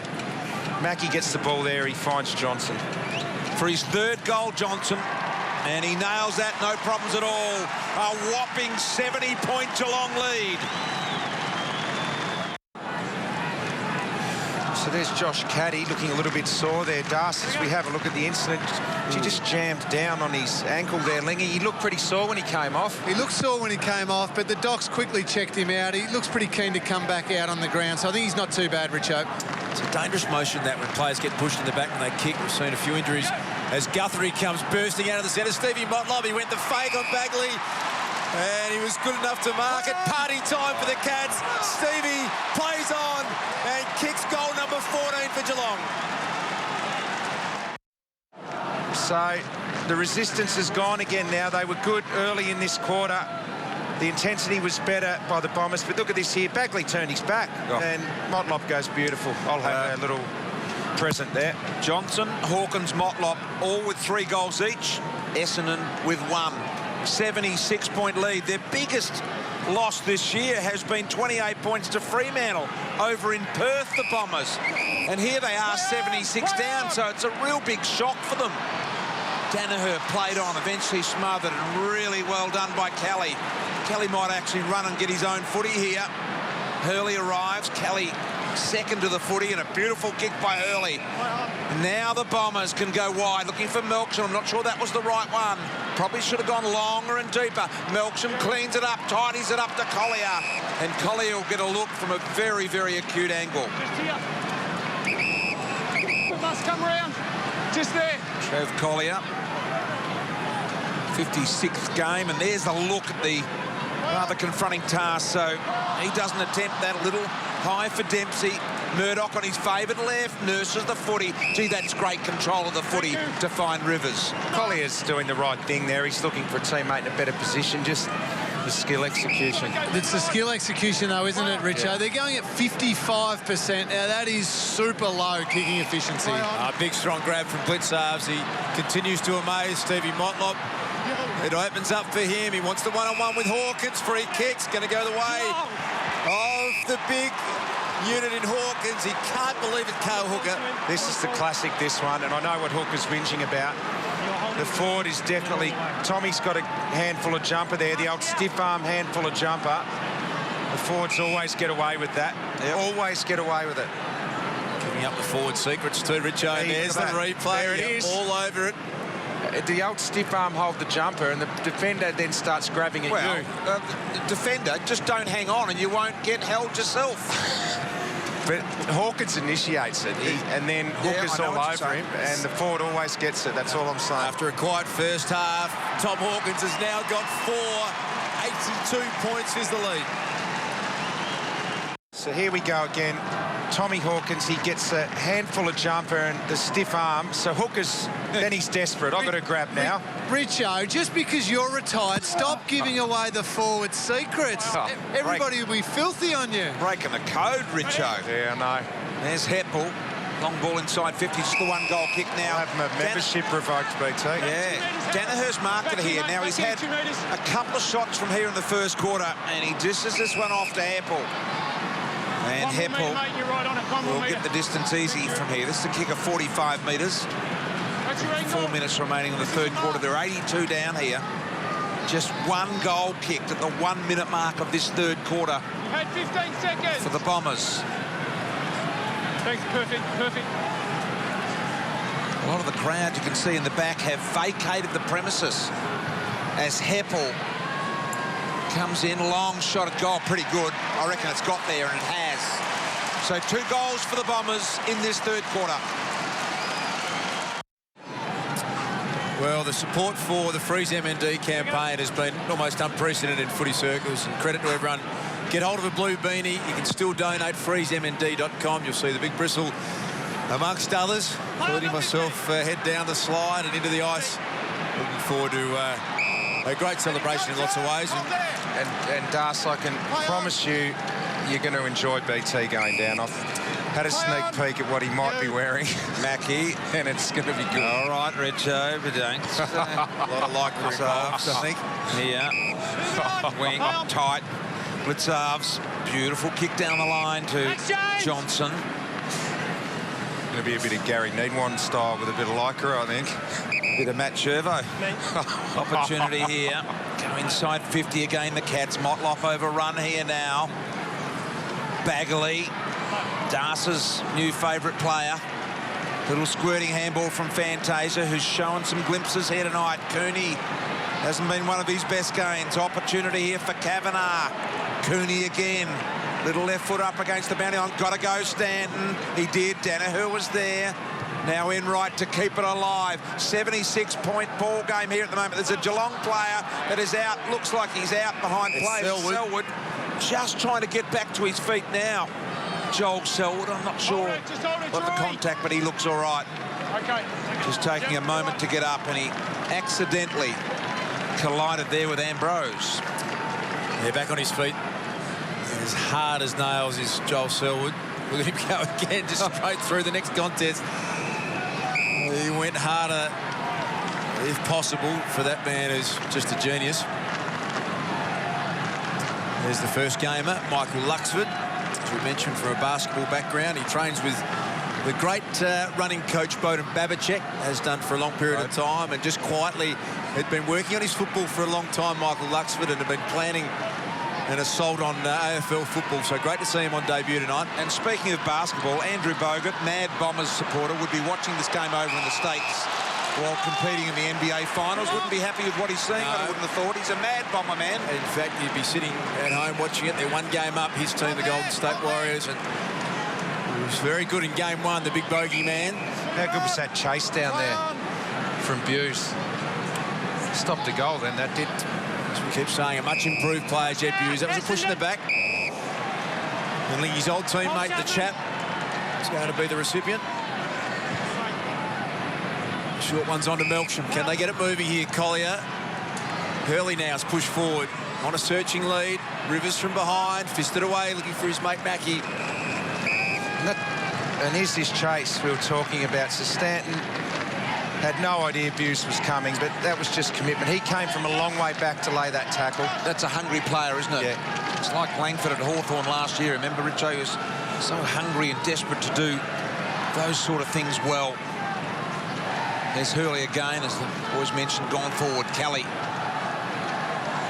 High footy. Johnson's got to go. Gonar with the thumb, kept it alive momentarily, and Selwood won't take kindly to be thrown onto the artificial turf there. 15 metres from where Lingy sits. So hard to score against this Geelong defence tonight. You look down there, it's such an experienced back line. Minute 20 in the third remaining. Geelong by 76. Collier. Clean pick-up. Gets to within 40. Enright the smother. Lang tried to get through the Dempsey tackle. Did he take him on? No prior. Well, there you go. Nicely answered, umpire. Thanks, guys. He's always trying to take the game on, Collier, and that's what you've got to love about him. He's been pretty good tonight. He's gained 430 metres for his team. And he's a real standout as Carlo went up for the ruck because he's got genuine leg speed. Adam Cooney has done over his career as well, but it's just something the Bombers need, don't they? You look at Essendon, Geelong now with Gregson and Darcy Lang and the speed of Motlop. They look quick. Every team needs them there. Break the game open. 100-metre players. Andrew Mackie enjoying the night tonight. Good halves. He just loves playing footy. The Blitz almost paid the mark. Danaher now, he'll get a chance. So really interested in this one. Kicked 4 behinds in the first quarter, Joe Danaher. This one from an angle that should suit him, I reckon, BT. Yeah, well, it favours the left footy into the goal, doesn't it? And we'll see here what he can do. It's only a 35 to 40-metre kick. He knows distance is not a problem. Well, he missed the other 4, Brian, from the other side of the ground. So, yep. Blood rule here, so he's going to... Oh, they're going to send him off the blood rule. Oh, he's going to be... No, someone else is going off. Steve Johnson, guys, being sent off with the blood rule. I thought there was a bit on his lip there, Lingy. And You better wipe that one quickly. Yeah. You don't want the umpire seeing it. well, you know what he does get now? More Boys, time to think about it. He does. And when you've kicked 4 behinds, this is, as you both have mentioned, the little man inside his head. All right, he'll kick it. He'll kick this one. Deliberate set shot, nice run up, good purchase on it. Yep. Richo backed him in, and Joe Danaher gets his first goal. Yeah. Kicking it from the right side of the ground for a left footer. Beautiful kick, had really nice momentum through the footy, a great setup. He looks to have a routine now that he is confident in Joe Danaher, and that is the main thing. And if he keeps working at it, he's only going to get better. This kick here was fantastic. That's the weighted kick. Weighted kick into space gives Danaher time to get a little bit of separation and a nice kicking action. We know he's been working hard on that with Matty Lloyd, and he kicked the goal at the Lloyd end. Yeah, he's going to be a tremendous player, and Lloydie, if anyone can get him going, I think he's already made improvements on his kicking and his approach and routine. So Hurley's gone forward now. Carlisle is into the ruck. 69-point margin here at the moment. There is the three-quarter time siren. They've bounced back here a little, the Bombers. They kicked 3 goals in that third quarter. They trail by 69 points. 15-6-96 to the Bombers. 3-9-27.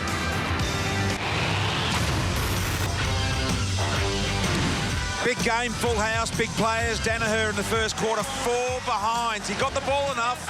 He just couldn't get it through the big ones time and time again. And James Hurd was disappointed, but Geelong, I won't say they owned the quarter, but they kicked the only 3 goals of the quarter in a quarter time.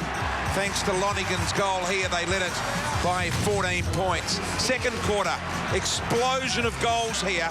They kicked 6 of them, Geelong. Blitzarves doing it on the left. Stevie J around the corner on the right. Any which way you like. Despair written all over the Bombers supporters. Goddard addresses the team before leaving the arena at half-time. The crowd boo. They don't like it. They say, come on, play for the stripe. In the third quarter, they finally did. Stanton stood up, kicked the first goal early in the third quarter of the night. They were just about ready to crawl under their seat and they jumped out big time. But listen, you might have got 1 or 2, the Bombers. Geelong still very, very much in control of this game. And at three-quarter time, they lead it by 69 points. Well, Das, the three-quarter time break there was no breaking up into the different groups, into the other assistant coaches. It was James Rd with the group the entire time. No doubt he would have been saying it's all about pride now, playing for the jumper, finding a way to be competitive, finding a way to find some form, because they're going to go 4-6 after tonight. They're facing West Coast in Perth next week before the bye. Risk their season slipping away and they go 4-7 at the break, that would really set them behind the 8 ball. Mark Harvey at ground level now. Yeah, it's a long way back from 4-6 when you've got West Coast and the Hawks to come after the bye. So it's a bit beyond them here, but they have to give some sort of effort and get some form back. Jake Carlisle taking a turn in the ruck to start the last quarter. Selwood, as we've seen him do right throughout his career, get in hard after the footy. Melksham won a nice contested ball. It's been a big night for Enright. In comes Quill. Hold there. We've got West Coast, Hawthorn and Wada to come. Richo, the Bombers.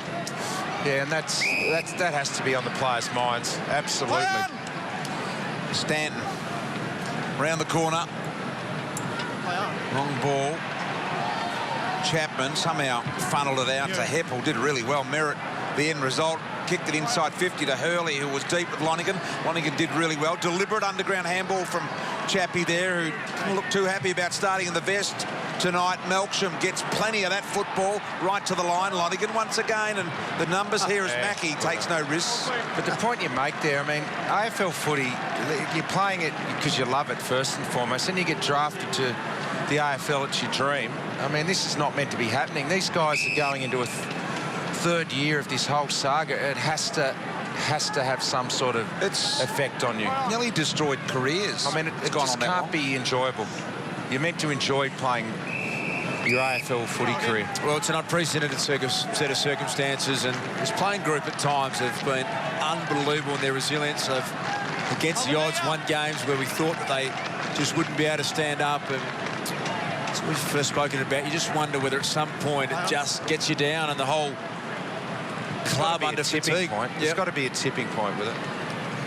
Well, tonight it just feels as though that tipping point might have arrived. As Hooker, who can certainly hold his head high, he's had 4 goals kicked on him, but you have to say has been fantastic in the one-on-ones. That's taking nothing away from Geelong. We've played really good footy tonight, good transition footy, used the ball well. So Mark Harvey at ground level. James Rd started the first half coaching from ground, has decided back up in the regulation coach's box is the way to go. Got a lot of experience, Essendon coaching staff, Neil Craig and Mark Harvey, both being senior coaches. Mark Nields, they've got 3 former senior coaches in that group. Amazing experience there, Richo. Kevin Sheedy lurking in the background. Sheeds is around. Not in the footy department, but he is lurking there, and I'm sure he talks to the appropriate people from time to time, and they'd seek him out. I've got no question of that. Yeah, against Joe Danaher here. It'll go to Rivers, who Lingy says is playing really good football in the bigger picture at the moment. He's just doing his job, Rivers. If he's in a one-on-one, he neutralises it or wins it.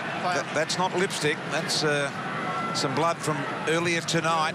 And that's a beautiful bullet kick from Lonigan. Gee, that was impressive. And there's the kick Richo's talking about. Just a little bit more height, perhaps a little shorter, so he could keep running into it. There would have been perfect for him. Yeah, he had to hold his lead there. Just got over his head a bit, that one, Hawkins. this way, 1 metre rucks. Carlisle, Heppel, third man up. Forwards generally like them lace out, Brian. Yes, they do. Don't like to have to adjust the footy. Attacked on this occasion was Gregson. I love it. Thank you. And so we'll have another ball up. Back this way. Well, it was 2 minutes into the first half that Essendon kicked their first goal through Brent Stanton. They ended up kicking 3 third-quarter goals. We're still looking at 68-point margin and plenty of time left to show some spirit, fight back. See that's Heppel and Goddard and experienced guys are really trying to marshal the troops here and maybe try and win the last quarter, get something positive out of the occasion that has been anything but positive. There's Selwood. He still wants more. Look at the pick up of his toes and the tackle. He's smelling blood in the water. The champ Selwood. Talking a lot about the Bombers, but the Cats at 4 and 5 at the moment. Chalk another one up here to tonight. They go 5 and 5, and then they play Port in Adelaide, Melbourne, the bye, and then the Adelaide Crows. Got to go to Adelaide twice in the next month, along with the bye. So they've got some challenges ahead as well. So that was why this was such an important night for both teams. Collier runs onto the footy from 60 metres out, launches, but it goes really wide. And Travis Collier has been in pretty good touch this year. I reckon he's really tried, Collier, to get things working. He's done well in this being his 10th game for the year. Howlett spun out of the pack, had a quick ping at the goals, and Lonergan has been really solid for Geelong. Umpire lets them go. Stokes gets it in low to Mackie. And I think supporting the theory that this is a side that at the moment is dealing with bigger issues and not really competing the way we think, because there's talent out there. You know, Joe Danaher is one of the most exciting young forwards in the competition. You'd love Michael Hurley as a key defender. Carl Hooker's having season's best year. Heppel, one of the best young midfielders in the game, who's still out there. And you go across the line. Brendan Goddard's been an outstanding player in the competition. There's talent out there, but certainly tonight it just... They've got a great...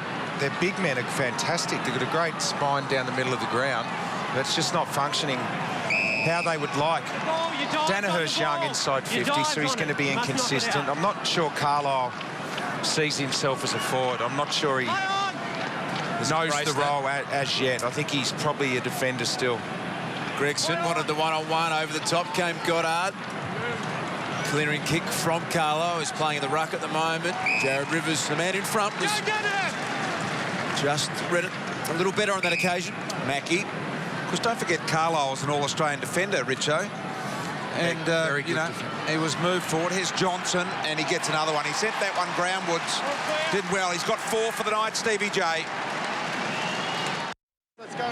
So we see the high ball go in, and that's just a man who knows how to read the ball. He knew it was getting out the back, and Lingy, when he gets hungry, he can finish with 5 or 6 here tonight. Oh, absolutely, Richo. Like any good forward, he knows when the ball's running the right way, he can get on the end of it. And happens to gain a yard or 2 of pace, I reckon, when he's a chance as well. Hey, Lee, 13 possessions, 4 goals for Stevie J as we see Kelly mark this one. To me, I just think if I was coaching against Geelong, I'd be so much more nervous with him. There he is, anywhere inside 50, because the Brains Trust, Frank Costa, who may be architect of the whole of this incredible period, Lee, that you've been involved in, and Brian Cook there, but I just feel you'd be so nervous with Stevie J. Even if he gets a dozen possessions, they're all inside 50, you know he's going to cause huge damage. Yeah, I love him as a forward half player, whether that's inside 50 or whether it's playing that forward half role. I completely agree with you, Das. And Harry Taylor, good mark, good intercept mark. The Cats defenders have been very good tonight. But yeah, when that ball goes forward and Stevie J's buzzing around, he still makes opposition defenders very nervous, and he can kick goals, but he can also set up goals. Talking about Carlisle, but Hooker was, of course, the All-Australian tall defender that we were meaning to talk of, and he's been really solid tonight, Hooker. Carlisle's on track to be an All-Australian defender. Early stages of the year before, I think, and moved forward. He did really well early in that year before, Dash. You're quite right. And he looked solid there. And when they told him he's going to play forward, he didn't seem to really grasp that idea and didn't seem to really want to do it. Hurley marks here and plays on. Heppel can just waltz in and it'll be goal number 4. Heppel's second of the night. 4 for the team. Great place to watch footy from. Under the stands here. Replay screens all the way around. Beautiful environment. Cold night in Melbourne tonight, but not here with the roof shut. Multiple goal kicker Dyson Heppel. He's just kicked the 23 career goals coming into tonight, 25 in 93 games. And he's one of the most exciting players in the game. If there's anything that I think maybe you could add, it would be maybe a more consistent ability to get on the scoreboard. There he is again at half-back. Yeah, you need your midfield to be able to kick goals. Goal a game from the midfield is ideal, hard to do. So Hooker now sharing it with Bagley. Starting to open right up this game. There's a lot more space on offer. So Gleeson comes in board. Hibberd. Short one. He's going to get it back, Michael Hibberd. Kick from outside 50. Not quite on line. Was it marked before it went over? Collier. He thinks he's got it. Right on the line. Play on. And he has. Not 15. Cooney's going to have to snap it around the body. He wouldn't make a mistake from there. And Cooney kicks goal number 5 for the Bombers. Well, James Hurd, the leader of the coaching staff there, and it's going to be intriguing after the match with the post-match press conferences about how he will handle things. Darce, what do you think the gist of what he'll have to say after the game? Look, it's going to be really interesting, isn't it? Because this is an unprecedented situation for James Hurd. He has always coached competitive teams. There'll be some really interesting questioning. I think he's normally direct, James Hurd. He normally tells it the way he sees it. And I'll be looking forward to hearing exactly what he does have to say. Absolutely. There's Lonigan. Mackie tries to back out of the Cooney tackle here and kick the last 2 goals. Kick 4 of the last 5 here, the Bombers, to just try and tidy things up a little bit. There's Jimmy Bartell. Cats will be looking forward to getting him back soon. I think, like anyone, human nature, I think James Hurd will be searching for answers as well. I'm not sure that he'll be able to explain fully what's happened tonight. Was that the shin of Carlisle it was, and a little bit of byplay there between old premiership teammates Stokes and Chapman. Chappie saying, come on, get up, as he dragged him like a dog. Any sledging out there, do you think, Lee, with Chap? Do you think the boys have had a bit to say? No, I don't think so. I think certainly in a game when Chappie came onto the ground, it was well under control for the Cats, so I don't think they'd get involved in that too much. Maybe if it was close and maybe if Chappie was a chance of kicking the winner or anything like that, they mightn't hold back then. Joel Selwood high. So this was off the ball, but in the stoppage is free. Jake, 2 metres. Yeah, Joel's. So just a little bit of confusion, but Selwood, no doubt that he has the free. Move it on. Play on. You. Takes the risk into the middle with a beautifully perfected kick to Taylor. Great kick, but a great run by Harry Taylor too. Taylor, he's just not prepared to sit back and be a spectator, Taylor. He gets forward and creates. Carlisle.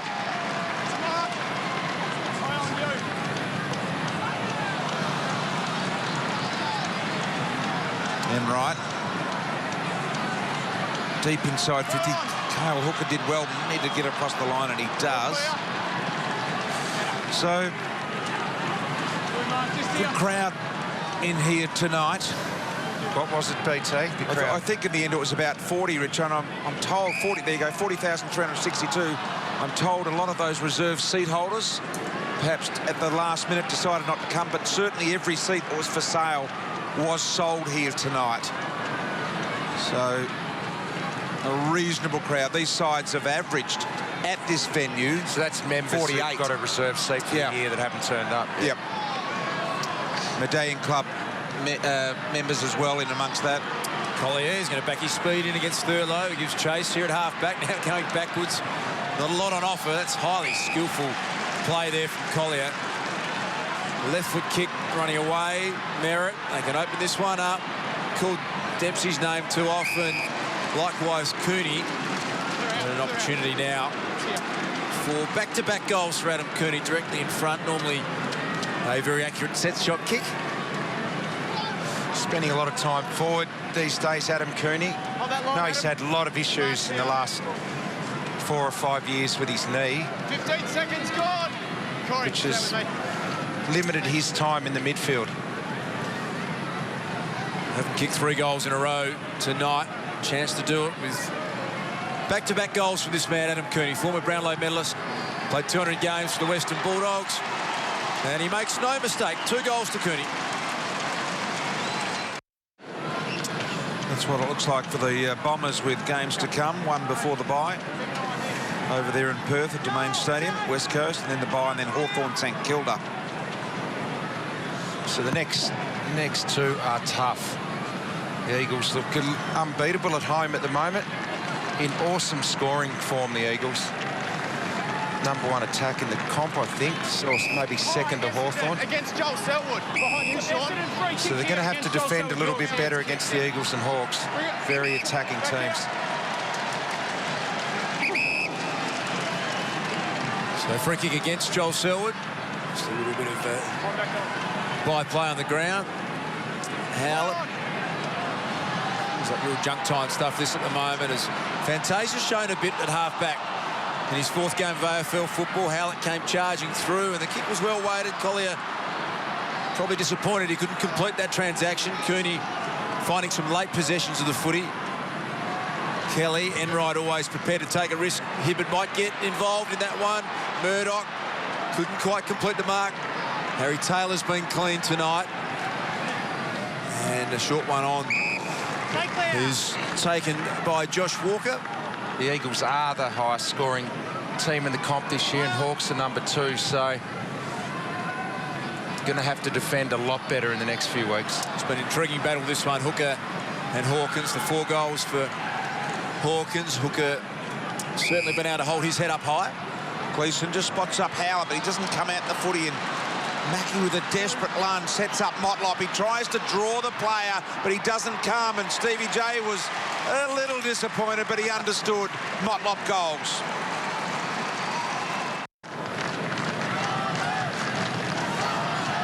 There's Howard, who's had the job in the second half on Selwood, and he's had enough, Joel. He's just given a bit of a massage. He just wants the Nat Fife. Let me run around on my own for a few weeks, I think, Joel. Joel Selwood against Long. And they've been working him over. Melksham gave away the free kick again there, and he fit it. Well, you heard the umpire clearly say that it was Selwood's free kick, and he hesitated. Bit of byplay. He was an elite junior boxer, Jakey Melksham. I think he's got an unbeaten record as an amateur. You really enjoy that byplay out there as a player, don't you? The little few words that go around. I'd love to hear what they're saying. No surprise, Stevie J getting involved. And this will be a nice reward here for Joel Selwood. As always, has fought hard. Got a bit of left to right bend on it. He's got a couple now, Selwood. It'll be a bit more lip. Always a lot more humour when you're winning, isn't it? I reckon Andrew Mackie knew that Jakey Melksham went all right in the boxing ring, though. He just got a little bit nervous that one was coming his way. How would Mac go in the ring? Oh, would not be worth anything. He would be the worst boxer in the entire AFL.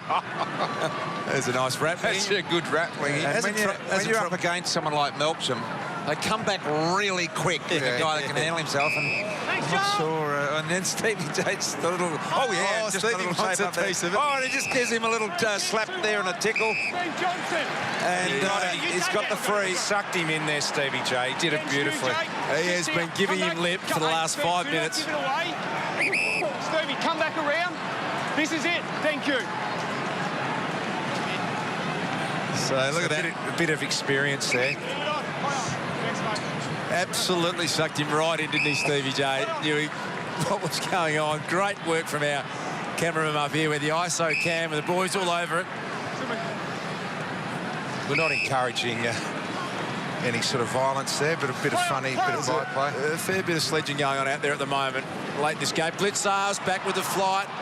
He's a super talent, one of the great stories of AFL football. Harry Taylor wants A bit of goal-scoring action. Murdoch tried to pirouette his way out of some trouble and whatnot. Wrapped up Hurley. Going to defend hard here. Bagley. Handball under pressure to Dempsey, and Dempsey's handball was behind Kavanagh. And the Cats will get another chance as Jakey Melksham just cools off a little bit. He can't wait to get back out there and just go face-to-face with Stevie. He just wants to get a lightning one in when Stevie's not ready for it. And it will happen eventually. Carlisle over the back when Gregson ripped it away. Little kick into trio of Bombers. Collier, one of those. And eventually out here. So 22 minutes expired. Just under 6, or just over 6 minutes remaining in this last quarter of footy. 75-point lead here to the Cats at the moment. Stanton. Handball back inside Hibberd. And now the Bombers get an opportunity. Involved in the play there was Ambrose, and eventually Dempsey. Now back to Ambrose. Little kick to Danaher. Now he's a long way out, but range has never been a problem with Joey, but this time he goes inside looking for Ambrose again. He let it go for Cooney. He's already kicked a couple late here. High footy right on the head of Chapman. He's going to safely mark this. Paul Chapman directly in front. He doesn't miss these, Chappie. Started as the sub tonight, but came into the game a lot earlier than subs normally do at half-time when Belchambers was subbed out, the ruckman. So this will be a 6-goal to 4-goal last quarter in favour of the Bombers. Chapman right behind it. No problems at all. So back to a 69-point margin here now as Chapman gets his first goal of the night. And Cameron Ling. Well, Stevie J and Jakey Melksham having a bit of fun here. Look at Stevie just keeping the... You know, he went the pretend one. Jakey Melksham did not flinch at all. He knew Stevie had absolutely nothing. I said before that Andrew Mackie wasn't real good at it. I reckon Mack could even have Stevie J covered. Is that right? He's tipping a bucket on them all tonight, Ling. I love it. The thing is, Mack knows he's no good at it. Stevie thinks he's good at it. I reckon he measured the separation too. Johnson, he measured the metre between he and Jakey. You have a look at Andrew Mack. He hasn't troubled the strong room too often either. He hasn't put on a heap of muscle. Hasn't needed to, Andrew Mackie. He's been a super player. And they have enjoyed themselves tonight, the Cats. It's been all one-way traffic. Still 5 minutes to add a bit more pain. Well, the Bombers would love just to win the last quarter and salvage something out of it. It's 4-1 apiece here in the last quarter. As Andrew Mackie looks on. He had a big pre-season in the gym, though, didn't he, Lengy, this year? Got a bit of definition into the sausage arms. I reckon he might have got at least a tiny bit of definition. Hurley, juggling attempt there. Thurlow, high ball. Walker elevates. Carlisle went early, made sure no one got it in the end. Fantasia, good hands. Gwilt to Howlett, or Hibberd it is. Hibberd to Hooker. And now Collier. So closing stages down to the last 4 minutes. Here's Dempsey. Looks for Chapman. Chapman on the lead and maybe just beyond him. Chappie wanting the man on the mark to go back because he knows every metre counts, and now he finds Danaher. He's kept presenting Joe Danaher. He's given it to Chap. He has, and Chapman never really looked like it from there as Blitzarves marks. Been all over the ground, Blitzarves. He's played ruck rover. He's turned taking centre bounces. It's a beautiful left-foot goal. Amazing story. Kick over the head of Harry Taylor, picked up by Goddard. Disposal number 28 for that man, leading possession gatherer for the Bombers. Blitzarves again, nearly pulled down. Half a scream. Oh, it's a big contest. Clash of heads. Nothing untoward in it. Cooney committed his body, so too Blitzarves. And it gets to half-back where Joel Selwood, no damage done to Blitzarves, which is good news. So really winding down this game. Lonergan happy to just take some time with the footy. Kicks it further afield. Taylor's drifted forward a lot tonight. 33 disposals coming up for Harry Taylor. That would have to be close to career best, I would have thought. Hold there! He just knows how to find it. Harry didn't have a job on one of the key forwards. And if he plays on someone who's not going to draw the football, then he's just going to keep getting it. Yeah, 83% efficiency to go with the 33 disposals. He played on Josh Kennedy last week, and Josh Kennedy had 6 goals by the end of the game, so he's enjoyed the freedom tonight. Yeah, and it is a career high. He's 33 tonight, but what a luxury it is when you've got Rivers and Lonergan doing jobs that you can have Harry Taylor being the third tall down there and create the other way with 33 touches. With the body strength there of Joel Selwood. Disposal number 24 for that man, 2 goals. Move it on! Play on! We'll take Collier on. Stokes, under 2 minutes remaining in this one. Touched it on the ground, Stokes, and now look at Selwood still running as hard as he did at the first minute mark of the first quarter. He still wants more. That's the nature. Here's the first gamer, Michael Luxford. Hasn't been able to really put a stamp on it. Darcy Lang wrapped up in a tackle by Bagley. Here is Luxford, fisted it forward. Free kick given to Hibbert, and Bombers are going to work this through half-back. Goddard once again has found heaps of the footy. Comes Lonergan. Back to Stokes. Just pops this one up. Chance for Luxford to stand underneath it. Good fist from Hibbert. Collier, Merritt. So the challenge for the Bombers now going forward is they've just got to find a way to be more efficient going inside 50. They've had 51 entries tonight for 17 shots, and a lot of those have come late. So 33% scoring when they go in is really low. They're last in the comp as it is this year at 40%. So they've got real issues with their ball movement going inside 50. Good strong overhead mark from Josh Caddy. Copped a high knock early. Friendly fire from his teammate Stevie J. Rattled him momentarily. But this is a chance for his 3rd goal of the match. Got it bending left to right and just about stuck at home. Tom Hawkins disappointed. Didn't quite get there. 70 points. Now the margin. 30 seconds remaining in this game. Going to be intriguing. James Hird in the post-match press conference. Love to know what he thought of the first half of footy tonight. I think the whole footy world would. And I'll be waiting to hear his explanation on that. They were just not ready to go. Geelong kicked the first 3 goals of the game in the first quarter, and then they kicked the next 6 in the second quarter. So they had 9 consecutive goals, Geelong, in this game. And the Bombers didn't kick their first goal until a minute into the 3rd quarter. Goddard wide.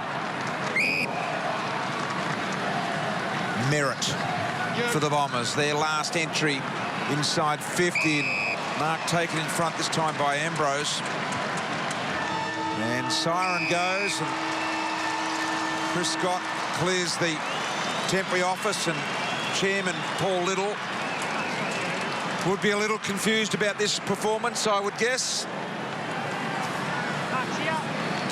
As Ambrose lines up for a consolation effort after the siren here. 70-point margin at the moment. And he steps to the plate and misses that one pretty easily in the end. So 69-point margin here tonight. The Cats have beaten the Bombers comprehensively, 19-8-122 to the Bombers 7-11-53. Stevie Johnson has a little bit of a giggle there, and we look forward to having a chat with him. Paul Little ponders what was supposed to happen tonight. And Paul Chapman there with his old teammates as well, having a bit of a laugh as Howlett and Stevie J, as Cameron Ling is downstairs. I've got Harry Taylor with me here. Harry, that first half was just outstanding, wasn't it? Keeping Essendon goalless. Yeah, first time we've done that in a while, so we really do value defensive players and defensive structure, and I thought that first half was the best we've done in a long time. You must have been, just Brendan Goddard there wanting to shake hands, you must have been happy with the way the defensive six worked together too. You were able to just come off, I think you had 33, 34 possessions for the night, but Jared Rivers, Tom Lonergan as well, really worked well as a team. Yeah, we thought the pressure was much better on the ball this week. Last week, unfortunately, Kennedy and myself won out a lot. It was pretty hard work, so the pressure on the ball was much better, and yeah, it allowed us to come into the game a bit more. How do you go in the second half, where you probably know you've got the game won at half time? How do you make sure you keep that focus? Yeah, it's important, especially with the group we've got at the moment, to keep playing every quarter on its merits and as it comes. So a bit to work on there. We did drop away, but look, the first half was very good, and we'll be happy with that. Appreciate your time, mate. Well done tonight. Great job. Thanks. 33 touches for Harry Taylor in really fine touch tonight. There is the live ladder, and as you can see, the Cats in 10th position there, just by percentage outside the 8 at the moment. Richard? Yeah, and that was a big win because it keeps them within touch. Hawthorn should have a win and go to 24, but we'll go back down to Lingy. I've got Andrew Mackie here, and Mac, really good quality win by the boys. Team effort right across the ground. Must be happy. Yeah, look, we had to bounce back from last week, Lingy. We were pretty disappointed in our efforts, and for most parts of tonight, it was pleasing. You know, still a bit to work on, and probably that last quarter was a bit of that. But look, over the 4 quarters, we'll take that any day. A little bit of niggle in the last quarter there, you and Jakey Melksham. Did you flinch when he pretended to throw one there? Yeah, I did. I heard he's a boxer, so I was a bit worried. Now, I went with the comment in the last quarter, and I hope you'll back me up here. You'd have Stevie J covered in the ring, wouldn't you? I'm a bit quicker, a bit sharper. I'd like to think I could bounce around a bit more than him. I'm not sure about that, though. He's going to hate that, isn't he? Yeah, he is. No, he rates himself at that. Well done tonight, mate. Great job. Andrew Mackie there, pretty happy with things. Stevie J, good job tonight. And this team here, well, they're heading down the race and their heads are bowed, and they didn't really cover themselves in any glory tonight, Das. No, an interesting reaction. You can just see a few of the Bomber fans. They're hanging over the edge.